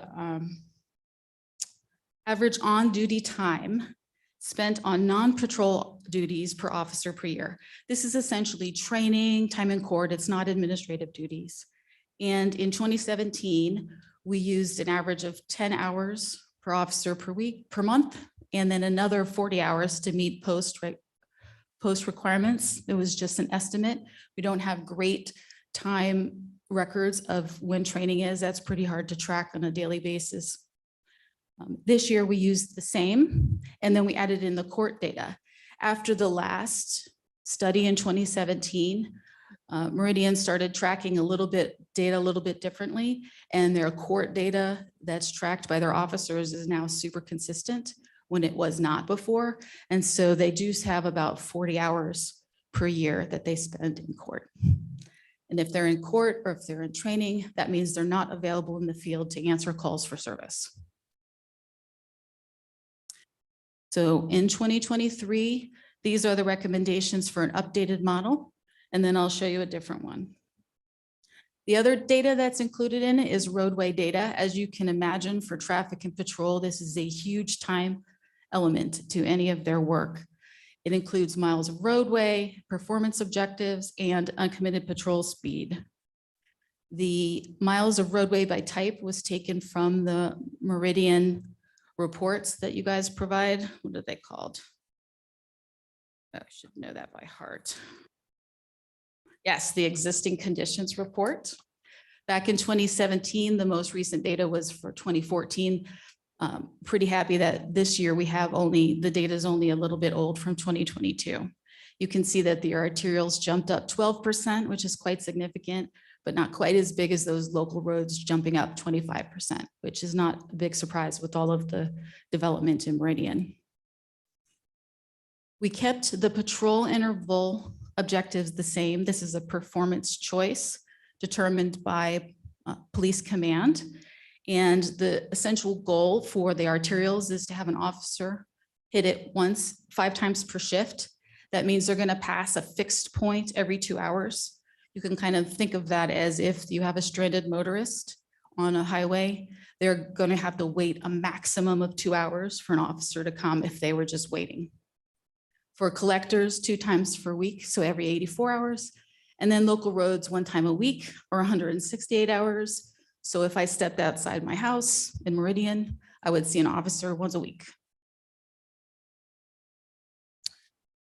Another change now is the average uncommitted patrol speed. This is a data request in the model that a lot of offices do not have. In 2017, we did a guess based on posted speed limits and then knocked off some miles per hour. We knew at the time that it was probably an overestimate, which makes the recommendation then very conservative. You can imagine it would be hard for an officer to patrol at 45 miles per hour all the time if you're talking about Eagle Road at rush hour. So in 2023, we used a model, some data from the Ada County Sheriff's Office. They conducted a PAM in 2020, and their GIS team used AVL, the vehicle trackers, to determine the amount of speed that officers were when they were in available status, patrolling roads on different roads over a period of a year, to give a kind of a different types of conditions and times of year. And what they found in their study is that for arterial roads, the average was closer to 35 miles per hour, collectors 25, and then local roads, they patrolled those a little slower at 15. I realize that not all Treasure Valley cities are going to have the exact same data, but the sheriff's office data includes unincorporated Eagle, Star, and Cuna, and it's probably a fairly solid comparison for Meridian.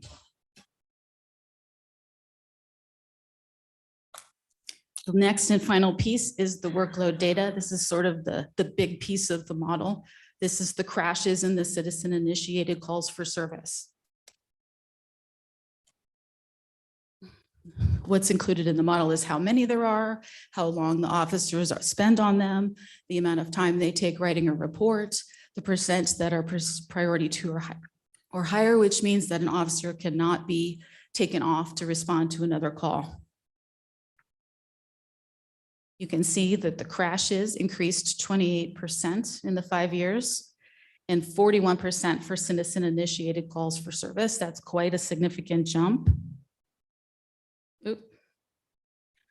I just want to show you what that looks like. On the top are the crashes and on the bottom are the citizen calls for service. Our data model from 2017 used 2013 to 2015, and this year we're using 2021 and 2022. A couple of things I'd like to point out is just the very steady increase of this for Meridian. What that makes it really nice for is doing forecasting, because it is so predictable what next year will be for each of these values. And then I just like to point out the little COVID drop in crashes there, way down to 2511. That's one of the reasons we didn't use that year. So all of the crashes and citizen calls for service go in there as real data. We don't touch it. It is what it is. The performance goal, though, we put in for proactivity. Proactivity goes down if you're not busy, if you're too busy, and it goes up if you have more free time. So we are using the International Association of Chiefs of Police recommendation for community policing organizations of the 2020 that officers would have 20 minutes of each hour on reactive work like crashes and citizen calls for service, 20 minutes per hour on their administrative work, and then have that 20 minutes for the proactive community-oriented work. One of the other updates with data was the average time to write a report. In 2017, we did not have real data for that, so we used an estimate based on officer recall. For crashes, we put in 30 minutes, and for calls for service, we had put in 40. After the study in 2017, Meridian changed some of their practices and started capturing this so we could have real data this time. And when we looked at that, we're averaging closer to 88 minutes to write a report. So I think we were a little bit off. And I think the current estimate of 88, not estimate, but the accurate value of 88 is right on. Some are only going to take 15 minutes, but some you can imagine if they have multiple addresses, multiple property items, multiple victims, multiple offenders, it's going to take a while to write that. The second piece that was included was a 2-officer patrol. We did not include this last time, but given the hiring in the Valley and the amount of time that officers have dedicated to field training opportunities, it felt like it was probably a pretty big piece. So we took an estimate for 15 officers in both 2021 and 22. That is how many were hired on average in each of those years. And an estimate of 14 weeks of patrol, FTO, where an officer is taken off the street to be with that trainee. And it ends up with the amount of authorized positions that 5% of the patrol and traffic time is on 2-car patrols. And that is the last piece. You can see how much data is included in the model. Lots of it doesn't have a lot of flexibility, but some of it, like performance objectives, do, which allows the agencies to kind of pick and choose what they would like as their priorities. If we put this data into the model, we get a recommendation of 97 officers dedicated to patrol and traffic, 14 of them sergeants, 83 corporals and officers. And given the number of authorized positions right now, this is an increase of 12 officers. I told you I would show you one other. This is if we update the model to match the baseline of 2017. So we're only going to update Meridian's data. Anything that's not updated data, we're going to exclude. We're taking out officer time in court, officer overtime hours, the 2 officer patrols, and we're going to maintain the 7-to-1 officer ratio and higher uncommitted patrol speeds. And in that case, the model pops out 91 officers dedicated to patrol and traffic, 11 of those sergeants, and 80 of them corporals and officers, for an increase of 6 based on current numbers. That is the bulk of what we did. We also did a couple of other analyses to look at what the split would look like for 2 areas and some forecasts for 5 and 10 years out. And given the solid nature of the increase of crashes and calls for service, those forecasts are going to be good guidance for the next 10 years. Thank you. Thank you. Council questions? Mr. Mayor. Councilman Pro. Thank you very much for being here and sharing this information. It's helpful to understand, to have a baseline, as you said. A couple of questions for you. First, what, if you could share with us, and this might be a question for the chief, what prompted looking at this right now? It sounds like this information you're saying that we have now could potentially take us 10 more years before we have to assess it again. So we only got 5 years this time, it sounds like, or maybe 4 years. So that's the first question. The second question is, you had given stats based on 2023, but we're only halfway through. So is that really, is that like, from May of 22 to May of 23? Or are we taking part of 23 and sort of just estimating that, doing an estimate out for the rest of the year? Could you help us understand how you were able to get those numbers, even though our year is only halfway over? All data in the model is from 2021 and 2022. I don't think I have any 2023 data showing. The estimates are for 2023 based on the previous years. Eve, did you want to answer the other one? Yeah, and I can answer the question for why we did it now. We knew that when we first did this model, we had no data, so we were guessing. So we wanted to see what actual data would look like once we had it accumulated. Mr. Mayor. That's one pro. At that time in 2017, since I wasn't here, was there a predetermined determination made that you would look at it at year 3 or 4 or 5? Or No, there wasn't. That was a determination made by my command staff when I became chief. Was that We would relook at PAM to see what the actual data tells us, rather than just guessing where we need to be. We want to have some data that says this is absolutely where you need to be going. Okay, thank you. And just for the second grouping of data was kind of my question. How much could we attribute to growth versus how much of the PAM model changes could we attribute to, updated data and other assumptions in that regard? So I think that's kind of what you're kind of seeing, just from a pure growth perspective, 6 officers to keep up with the growing city. The other 6 is using the real data that we've addressed and what our numbers are, is kind of that second half. Am I correct in that? You are absolutely correct, Mr. Mayor. If you look at our projections, our forecasts from the 2017, they are dead on for what we got with the baseline model with in 2013. And the 6 extra are from the updated data and other elements that we added that we did not have available at the time. Mr. Mayor, Councilman Overton. excellent presentation. Unfortunately, I remember back when we used to do this from the seat of our pants, and we did the best guess we could trying to figure out what we needed. And it's incredible to see the amount of data that you can get from various sources. It's wonderful to have such a crime analysis unit that can help gather that data and bring it forward so we can make this type of a predictive analysis of what our needs are now and into the future. It's very impressive. I appreciate it very much. Mr. Mayor.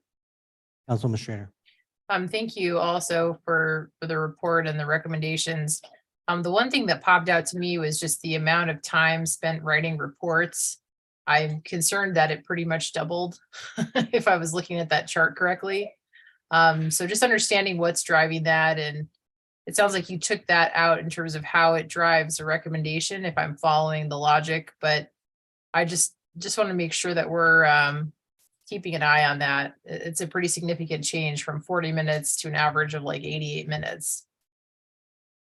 If I may, that was a complete guess last time based on officer recall. And I think it doesn't seem like reports would take that long. And when you actually get down to measuring them, they are taking a much longer than you would think, especially with the introduction of the different technology and having to put everything into all the different systems.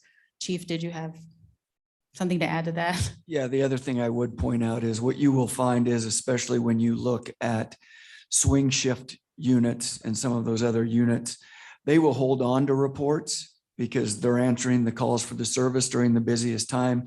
And then when your graveyard team comes in, those officers will go in and they'll work on multiple reports. It's very rare for somebody to take a report, go back to the station, write that report, and then go back out. They hold on to at least 2, possibly 3 or 4, and then go back and write those reports, which indicates a longer report writing time as well. Mr. Mayor, Councilman Ward. maybe something to share later, not for now, because we've got a public hearings coming up, but it would be interesting to see and maybe share it through the chief, the data that if it's a time allocation model and it's about a third each, what drives the recommendation specifically of 6 new officers as on the screen now? That is, if you didn't have the officers, the allocation would be out of whack in a certain way. We assume it wouldn't be the proposed recommended time allocation. Instead, it might be 45, 45, 10. What activities would be more utilized, unfortunately, by an officer if you don't staff up appropriately, but by staffing up, they're able to do less of task A and more of task B, so you probably have all that underlying data, but it would be interesting to see what moves when you add 6 officers particular. So you don't have to, it's Yeah. probably a pretty good. It's a weedy pretty answer. quick answer, though. Your proactive work drops off. And we do have some information on that shows over the last few years as staffing got a little bit low, the proactive work starts dropping off. The reactive work doesn't ever. The officers will always hit that first. We'll have less interaction with our citizens.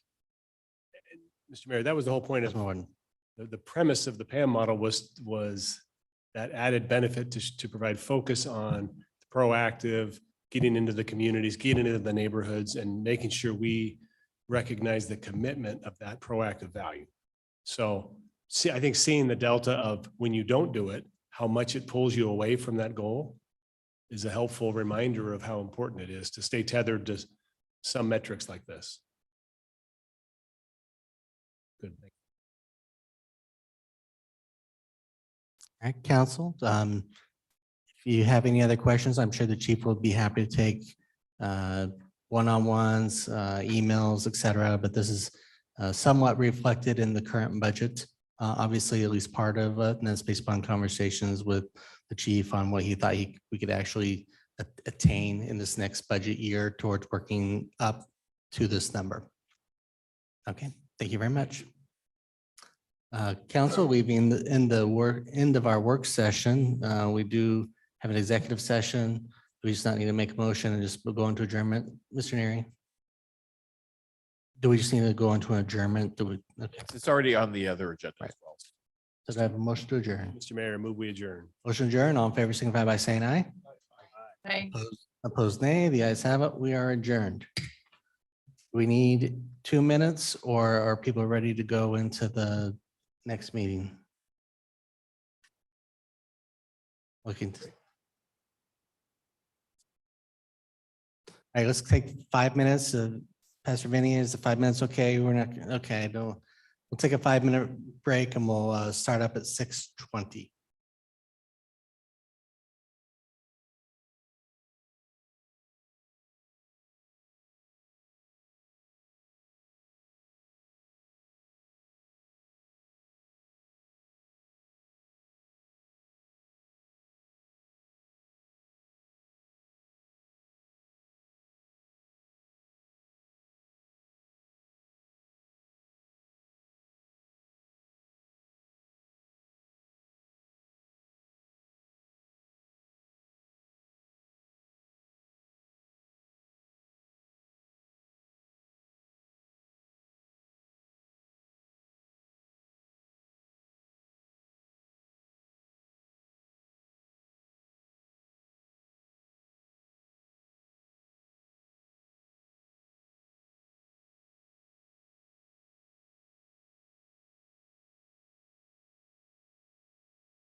Council will call the meeting to order. For the record, it is June 6, 2023 at 6:28 PM.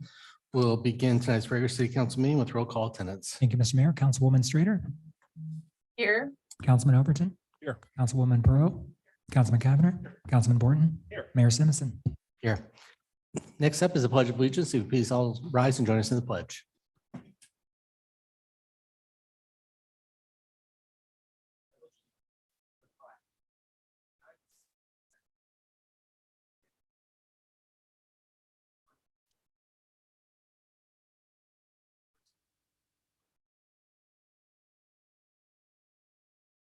Tonight's invocation will be delivered by Pastor Vinnie Hankey. If you'd all please join us in the community invocation or take just a moment of silence and reflection. And again, our apologies and thanks to those that are here tonight for the delayed start. Thank you, Mr. Mayor, members of the City Council, for the opportunity and invitation to pray for you as you begin your meeting. God, I thank you for the city of Meridian.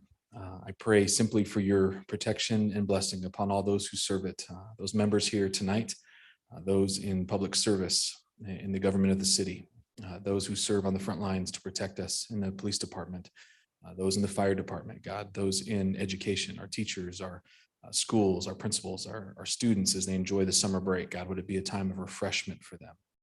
We ask simply for wisdom and discernment for the city council now as they conduct their business. Would you help us to be a city that is a light, full of neighbors who love and serve one another to the glory of your name and the good of the city, I pray, through Christ. Amen. Amen. Thank you, Mr. Mayor. Thank you. First item up is adoption of the agenda. Mr. Mayor. Councilman Borton. the Agenda as A motion is second by Mr. Borton to adopt the agenda as published. Is there any discussion? If not, all in favor, signify by saying aye.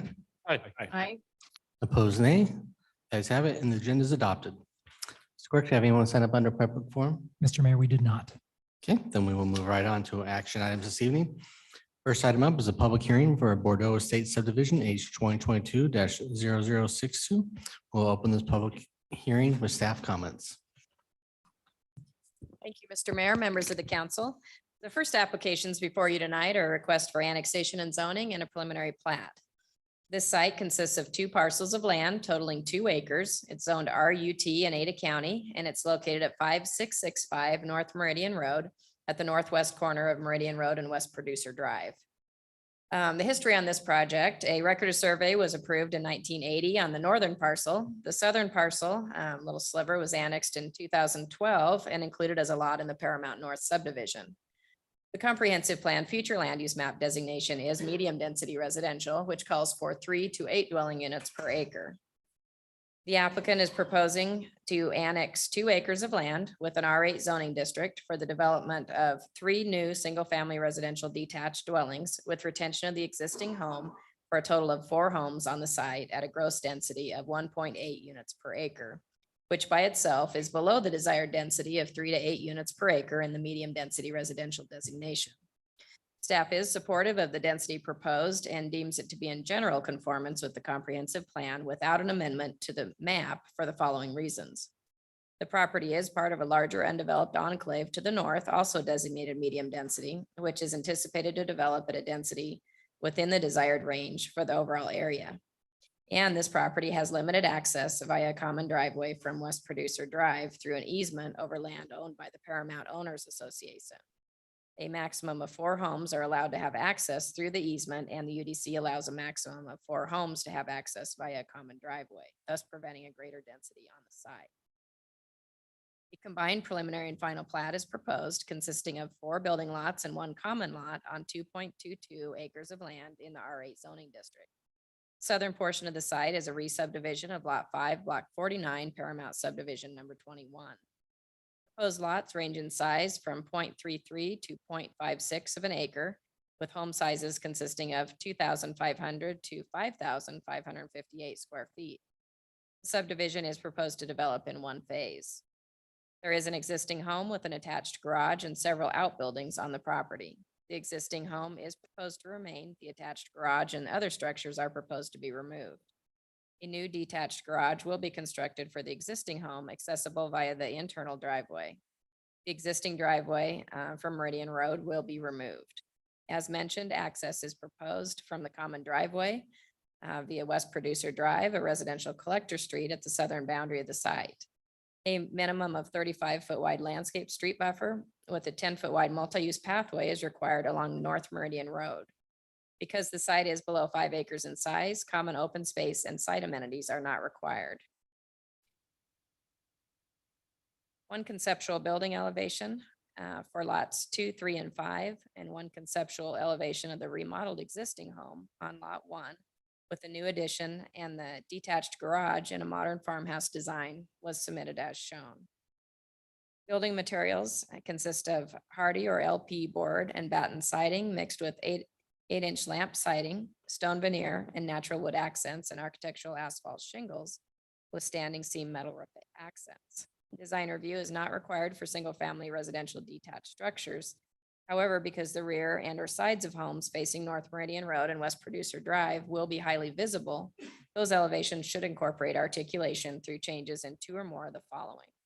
Modulation, for example, projections, recesses, step backs, pop outs, bays, banding, porches, balconies, material types, or other integrated architectural elements to break up monotonous wall planes and roof lines that are visible from adjacent public streets.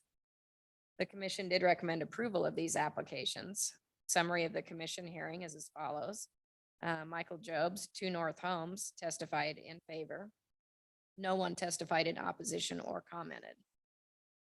The only issue of discussion by the commission really wasn't an issue. It was consensus that the proposed development, including the density, is appropriate for this property. The commission did not make any changes to the staff recommendation. The only outstanding issue for council tonight is that staff is recommending a development agreement provision. A1E is modified to require the new garage for the existing home to be constructed prior to the city engineer's signature on the final plat to ensure that that gets done and doesn't create a nonconformity. No written testimony has been received on this application. Staff will stand for any questions. Thank you, Sonia. Council, questions for staff? Okay, is the applicant here? Mr. Mayor, the applicant's online and unmuted. Yes. If you can state your name and address for the record. Eric Howard, JJ Howard LLC, 5983 West State Street, Boise, Idaho, 83703. And I'm representing Michael Jobs at 2 North Homes. We agree with the staff and the staff report and the conditions of approval. And I'll stand for any questions. Thank you. Council, questions for the applicant? Mr. Mayor, Councilman Borden. does that include the staff recommended DA provision A1E that was referenced? Yes. Thanks. Mr. Mayor. Councilman Pro. Quick question regarding the site plan. If we could pull up the slide that shows, yes, there on the common driveway exhibit.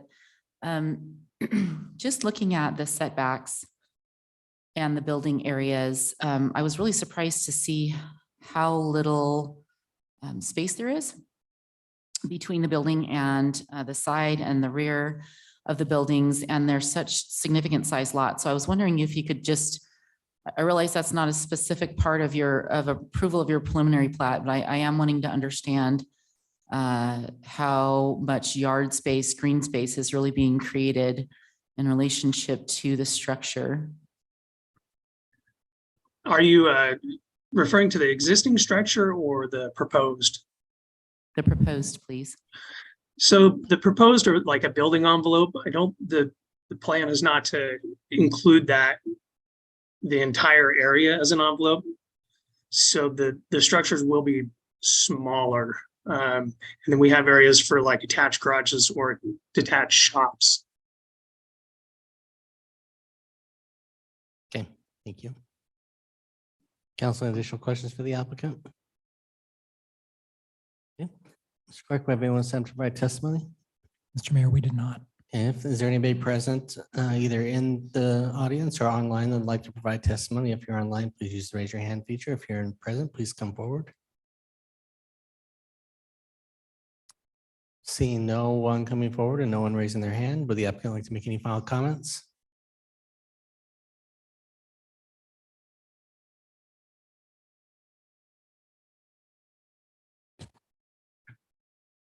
We'll take that as a no.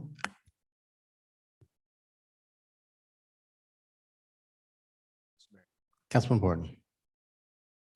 No added comment. I'm going to move that we close the public hearing on H 2022-0062. Have a motion, a second to close the public hearing. Is there any discussion? If not, all in favor, signify by saying aye. Aye. Aye. Opposed, nay. As having, the public hearing is closed. Mr. Mayor. Councilman Borden. Good straightforward application. Staff made it crystal clear and the applicant's comments help supplement that. So based upon the record and the applicant's comments, as well as the staff comments, I move that we approve H 2022-0062 as presented in the staff report of June 6, 2023, and to include the DA provision recommended by staff for A1E. Second. Have a motion and a second to approve item H 2022-0062. Is there any discussion? Mr. Mayor, Councilman Pro. just want to say that infill is always challenging. I think the applicant did a really great job with this to reflect what is already there in the surrounding area with an odd shaped lot, a small lot. And so thank you very much for keeping that really consistent in the area. And it's unusual and fantastic. So thank you. Thank you. Council, any additional discussion on the motion? If not, clerk call the roll. Thank you, Mr. Mayor. Strader, Aye. Overton. Aye. Burrow. Aye. Cavanagh. Aye. Borton. Aye. All ayes, motion carries. The item is agreed to. Thank you. Moving on to the next item, item 2, which is a public hearing for Linder Storage Condos, H 2022-0091. We'll open this public hearing with staff comments. Thank you, Mr. Mayor, members of the council. The next applications are a request for annexation and zoning and a vacation of easement.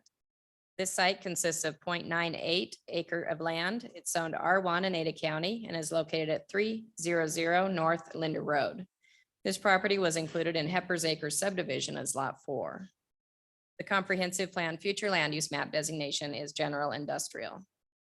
The applicant proposes to annex 0.98 acre of land with an IL light industrial zoning district for the development of a self-service storage facility consisting of 2 structures containing a total of 8 storage units. These units will be designed to accommodate RVs, boats, cars, etc., with large overhead doors and separate man doors to each unit. The proposed zoning and use is consistent with the general industrial future land use designation. The subject property is one of a few lots in a larger enclave surrounded by city annexed property. Annexation of this land will provide more efficient provision of city services. Industrial uses zoned IL exist to the west across Linder Road and to the east. A single-family residential home exists to the north, zoned R1 in Ada County, and a commercial birthing center exists to the south in the CC zoning district. There is an existing home and accessory buildings on the site that are proposed to be removed with development. There is also a 30-foot wide easement depicted on the Hepper's Acres subdivision plat along the east boundary of the site that is proposed to be vacated with this application. An exhibit of the area proposed to be vacated is there on the left. This type of easement is not desired on the plat, defined on the plat, and it seems utilities may not have been installed within this easement area. The applicant proposes to vacate this easement so that the east building can be constructed closer to the eastern boundary of the site within the existing easement area. Relinquishment letters have been submitted from all potential easement holders, including Lumen, formerly known as Quest, Nampa Meridian Irrigation District, Intermountain Gas, Sparklight, and Idaho Power. They are in agreement with the proposed request. A conceptual development plan was submitted as shown that depicts the location of structures, drive aisles, parking, access, and landscaping. Access is proposed via a new driveway from North Linder Road and Arterial Street to the south of the existing driveway. ACHD is recommending the driveway is shifted further to the south in alignment with the driveway on the west side of Linder Road. The applicant submitted a concept plan there on the lower left, showing the driveway in this location as requested. In accord with the UDC, in an effort to combine and limit access points from the arterial street, staff recommends driveway stubs and cross-access easements are provided to the properties to the north and south for future interconnectivity. The property to the south was required to provide an access easement to the subject property at the time of future construction on the site and or expansion of the existing parking lot, which has not yet occurred. A fire department turnaround is proposed as shown on the site plan. Off-street parking is proposed in excess of UDC standards. No parking is required if there isn't an office associated with the use. A total of 9 parallel spaces are proposed. A 25-foot wide landscape street buffer is required along Linder Road. A 25-foot wide landscape buffer is also required along the northern property line abutting the residential use to the north. The applicant is requesting approval from City Council of a reduced buffer width of 5 feet. A letter was submitted from the affected property owner, Ronald Hatch, agreeing to the reduced buffer. A portion of this project is within the Meridian Floodplain Overlay District. A floodplain development permit with base flood elevations and flood protection elevations will be required with development. Conceptual building elevations were submitted as shown for the proposed structures. Structures are proposed to be pre-engineered metal frame buildings, which will be designed with large overhead doors and man doors for each unit. Building materials are proposed to consist of stucco in 2 different colors with reveals, fenestration, and stone veneer wainscot. The design of the structures is required to comply with the design standards in the Architectural Standards Manual.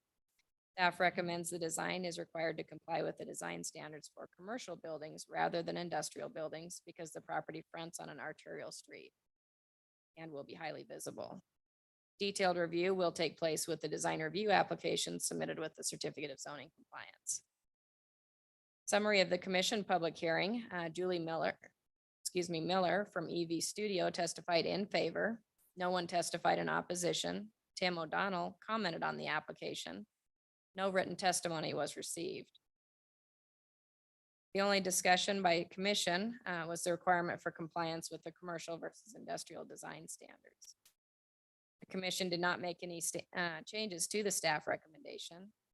And the only outstanding issue for council tonight is the applicant's request for a reduced buffer width from 25 to 5 feet along the northern boundary adjacent to the residential use to the north, which again, that residential property owner has submitted written consent for that reduced buffer. No written testimony has been received since the commission hearing. Staff will stand for any questions. Thank you. Council, any questions for staff? Mr. Mayor. Councilwoman Pro. Thank you, Sonia. In the staff report, you had recommended that there's cross access to the north and to the south. Unless I'm missing something, I didn't see that on the concept plan. My question for you is regarding the fire turnaround. They do have cross access. Will that also serve the parcels to the north and south as well?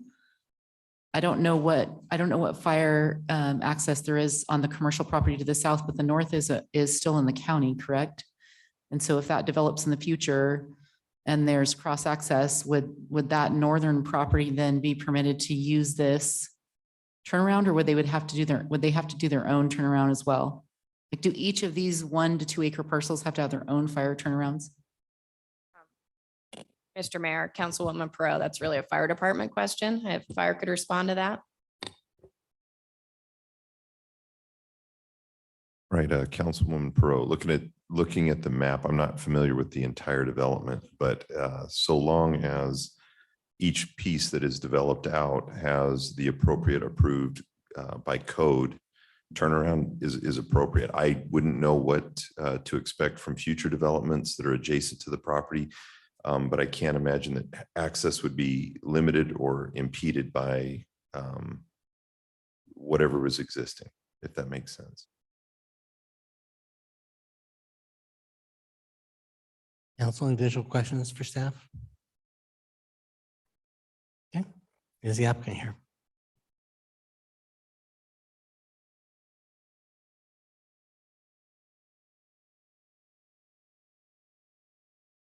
Good evening. Good evening.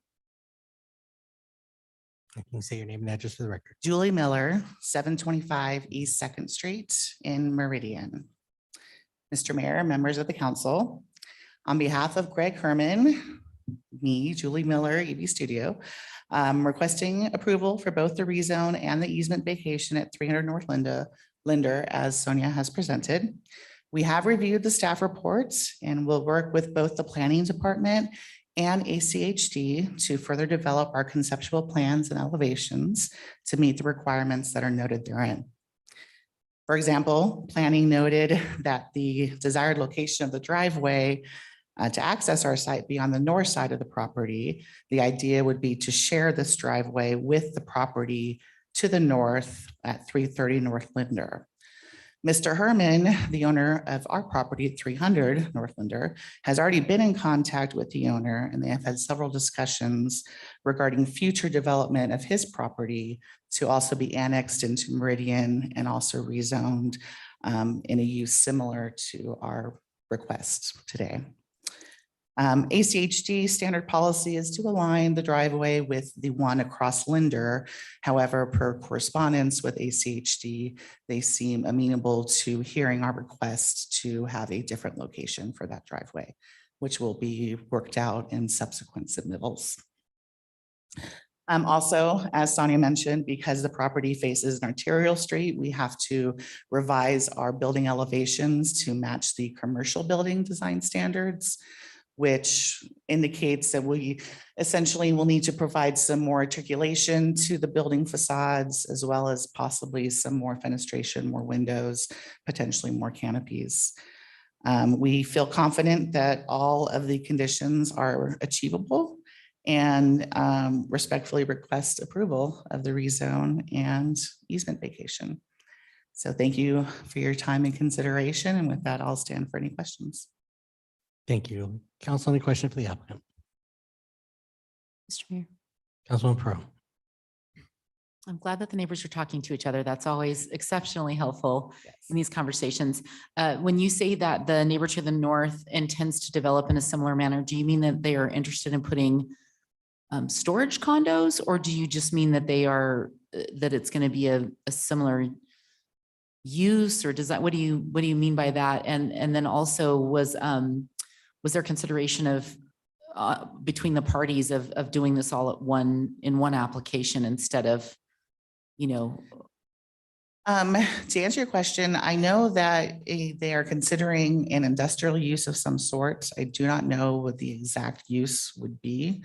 It's interesting that actually the owner of 300 North Linder was interested in purchasing the property before it was sold to the current owner, which just happened a few months ago.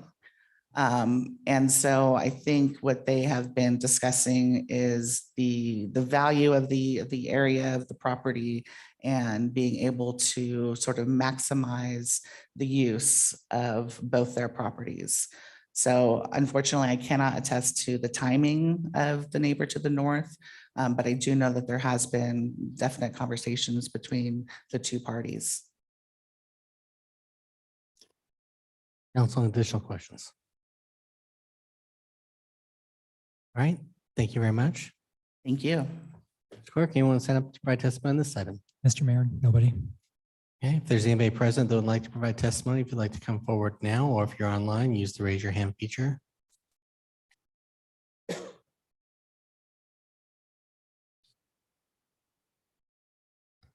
Seeing neither, would the applicant like to make any final comments? Applicant waves. Council direction.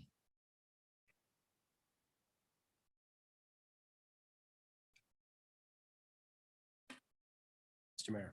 Councilman Borton. Close the public hearing on H 2022-0091. Have a motion and a second to close the public hearing. Is there any discussion? If not, all in favor signify by saying aye. Aye. Aye. Opposed, nay. As have it, the public hearing is closed. Mr. Mayor. Councilman Borton. Really didn't sound like there's any issues that haven't been resolved to be addressed. The reduction in the buffer, which it's nice to see the consent of the adjacent owner from 25 feet to 5 feet. isn't objected to, so that seems appropriate as well. The use is consistent with what's intended in the area. And all the conditions of the staff report are agreeable by the applicant. So both the annexation and the vacation seem to make sense here. With that, I'll make a motion to that effect. I move that we approve H 2022-0091 as set forth in the staff report of June 6, 2023 to include the easement vacation as well as the reduced buffer from 25 feet to 5 feet along the northern property boundary. Second. A motion, a second. Is there discussion? If not, clerk call the roll. Thank you, Mr. Mayor. Strainer, Aye. Overton. Aye. Perot. Aye. Cavanagh. Aye. Borton. Aye. All ayes, motion carries, and the item is agreed to. Thank you very much. So up next, item 3 is a public hearing for AAA Oregon Idaho Fleet H 2023-0017. Before I open this public hearing, Bill, you want to do anything else? Appreciate that, Mayor, members of the council. I was going to ask you to allow me to indulge and introduce you to our new associate planner, Linda Ritter. She started with us at the end of April. And because she was so successful with her negotiation, she got to go to Jamaica and go on vacation. So that's why you haven't seen her yet. But she has been around and she is getting up to speed and learning our new processes and our code. But I thought, what a great time for her to come in and meet all of you. So I'd like to introduce you all to Linda, and you should see her here next few weeks or months, if not sooner. We're trying to get her up to speed very quickly. We need her help. And she does come to us with a lot of experience. So I think it was a great hire for the city of Meridian. Thank you. The hazing will begin later. So with that, we will open the public hearing officially on item H 2023-0017 with staff comments. Thank you, Mayor, members of the council. I am presenting this on behalf of Stacy Hirsch, who is on vacation this week. But before you tonight is a development agreement modification. The subject property consists of 1.4 acres of land currently zoned CG and R15. And it's located, and actually has 2 addresses. So it's located at 1139 and 1065 East Fairview Avenue here. So you can see her on this vicinity map or zoning map where the subject site is located. There's a lot of history on this particular property. In the staff report, Stacy did a great job of explaining it to you that a portion of the site, the western lot, if you can see my cursor here, was actually annexed in 2001 and was going to be a medical office. The reason why that did not develop at that time was the fact that water was available, but sewer wasn't available. Sewer had to come from the southern property, which wasn't developing at that time. In 2009, there was a new property owner that bought this site. They attempted to do a car dealership on this, and you guys had rejected their proposal because, again, they did not have city utilities.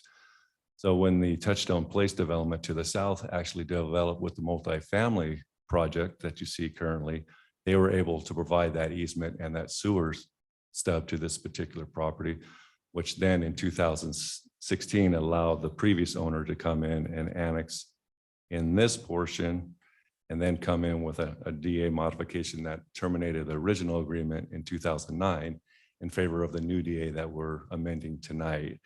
And then they were also able to move forward with a certificate of zoning compliance and an administrative design review application to construct the dealership.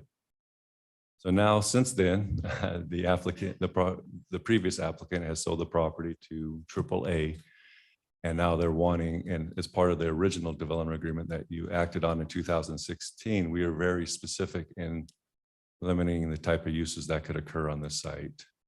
And we limited to vehicle sales only. And that's why we're here tonight, is to unravel that contract and then allow the applicant to move forward with it's kind of a hybrid use. It's a dispatch center, but also some limited ancillary vehicle repair.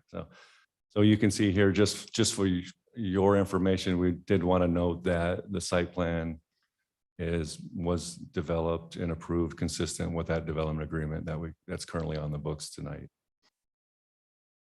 I won't go into all the details. I'll let the applicant kind of share their business plans for you, but essentially here's what we're proposing to the current contract. So these will be some new changes, and then also we recommended a new DA provision to be included. So as I mentioned to you, currently restricted to vehicle sales. The applicant wants to open it up to allow all uses in the CG zone. And then based on some of the information that the applicant provided, we wanted to limit them from storing any inoperable vehicles on the site. They're good with that.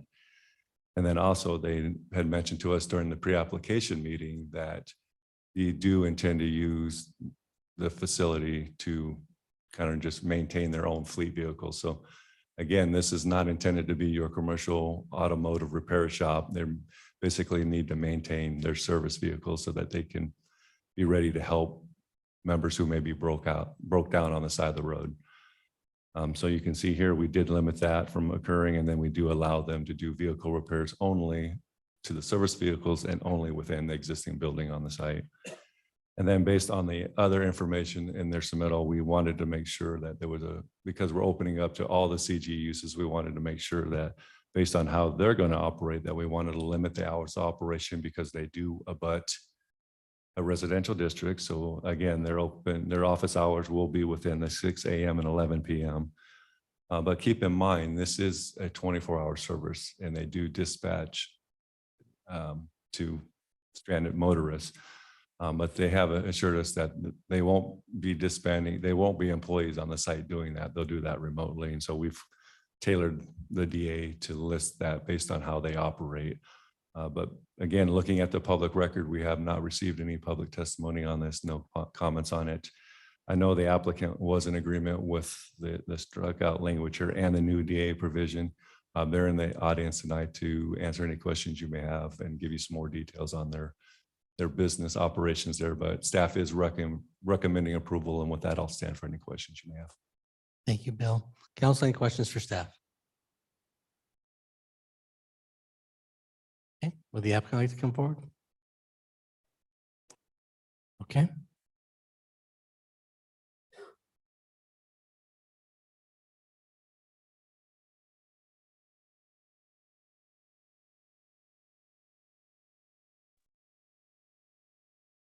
Hello, everyone. Can you hear me?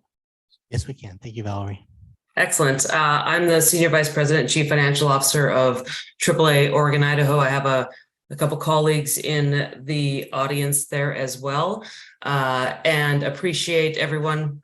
Thank you, council members and mayor, for listening to our testimony, and we look forward to expanding our fleet operations into the Meridian area to ensure that we can service our members when they're stranded on the side of the road in the manner that they are used to. And so we are. Valerie, can you state your name and address for the record? Oh, sorry. Yes. Valerie Colgrove, 600 Southwest Market Street, Portland, Oregon, 97201. Thank you. Sorry about that. So happy to entertain any questions, but again, we have a number of fleet-owned facilities, and we operate them. Typically, our fleet technicians show up to the site, they get their pickups, trucks, and then they go out and service members. So generally, we do not store any vehicles. Again, as was the staff stated, we do some light maintenance, mainly oil changes, tire rotations, those sorts of things, but no major mechanical things we do on site. And so really it's a storage of employee vehicles while they get their truck, then they go out for their shift, come back, get their vehicle and go home. And so appreciate your consideration. Happy to answer any questions you might have on our request. Thank you. Council, questions for the applicant? Mr. Mayor. Councilwoman Pearl. Thank you very much. I'm sure you've heard how long it takes to get a tow truck here. So I'm sure this will be really helpful for our community.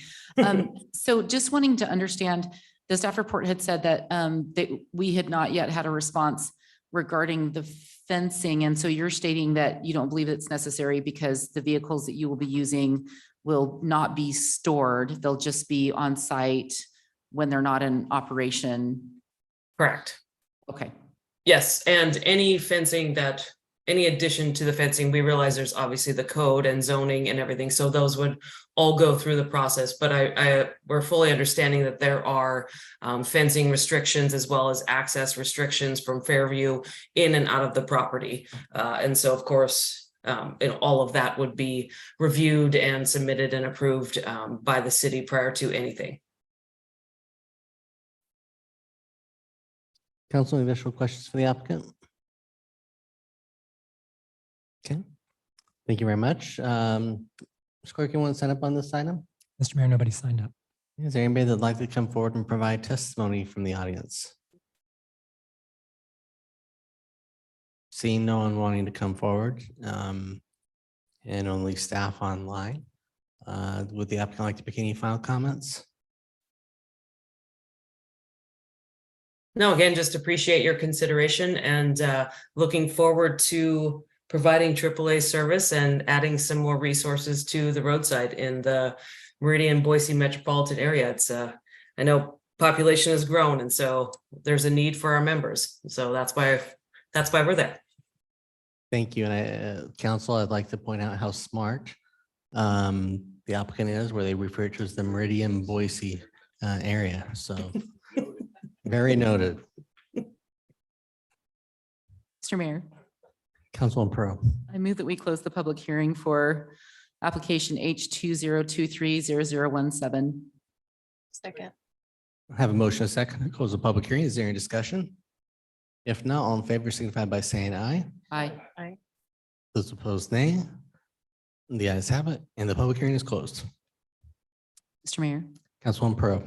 I think this is going to be a great addition to our community. AAA has a fantastic reputation. Really looking forward to having them serve our residents. So I will make a motion for approval. After considering all staff, applicant, and public testimony, I move to approve file number H20230017 as presented in the staff report for the hearing date of June 6th, 2023. I have a motion, a second, to approve item 3. Is there any discussion? If not, clerk call the roll. Thank you, Mr. Mayor. Strater, Aye. Overton. Aye. Perot, Aye. Cavanagh. Aye. Borton. All ayes, motion carries. The item is agreed to. Thank you very much. I appreciate you all being here, and I look forward to seeing you back soon. With that, we will move on to item 4, ordinances. Item 4 is ordinance number 23-2020. Ask the clerk to read this ordinance by title. Thank you, Mr. Mayor. It's an ordinance amending Meridian City Code, section 823, to add the definition of suite, amending Meridian City Code 827E regarding street address numbering standards, amending Meridian City Code section 828 regarding street name signs and posting address numbers, amending Meridian City Code section 8211A2 regarding variance findings, repealing conflicting ordinances and providing an effective date. Thank you, council. You've heard this ordinance read by title. Is there anybody that would like it read in its entirety? Seeing none, do I have a motion? Mr. Mayor, Councilman Pro.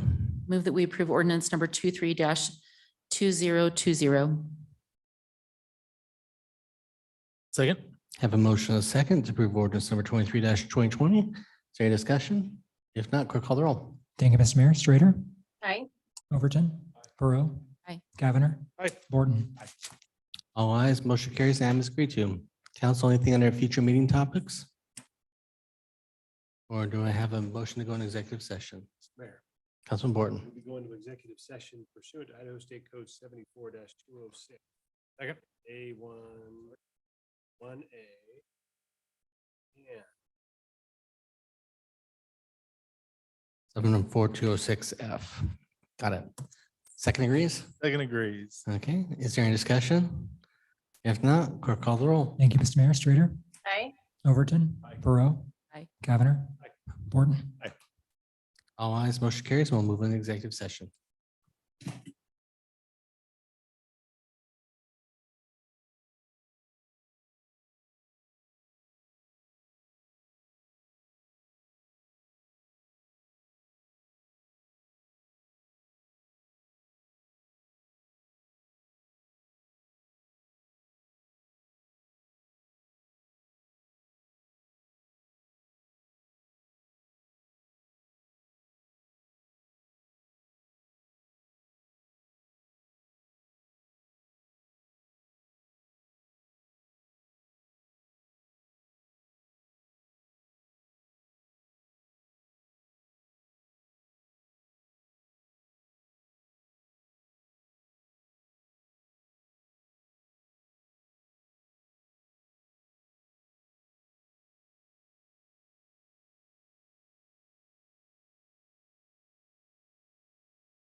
Mr. Mayor, Council Cavanaugh. I move we come out of executive session.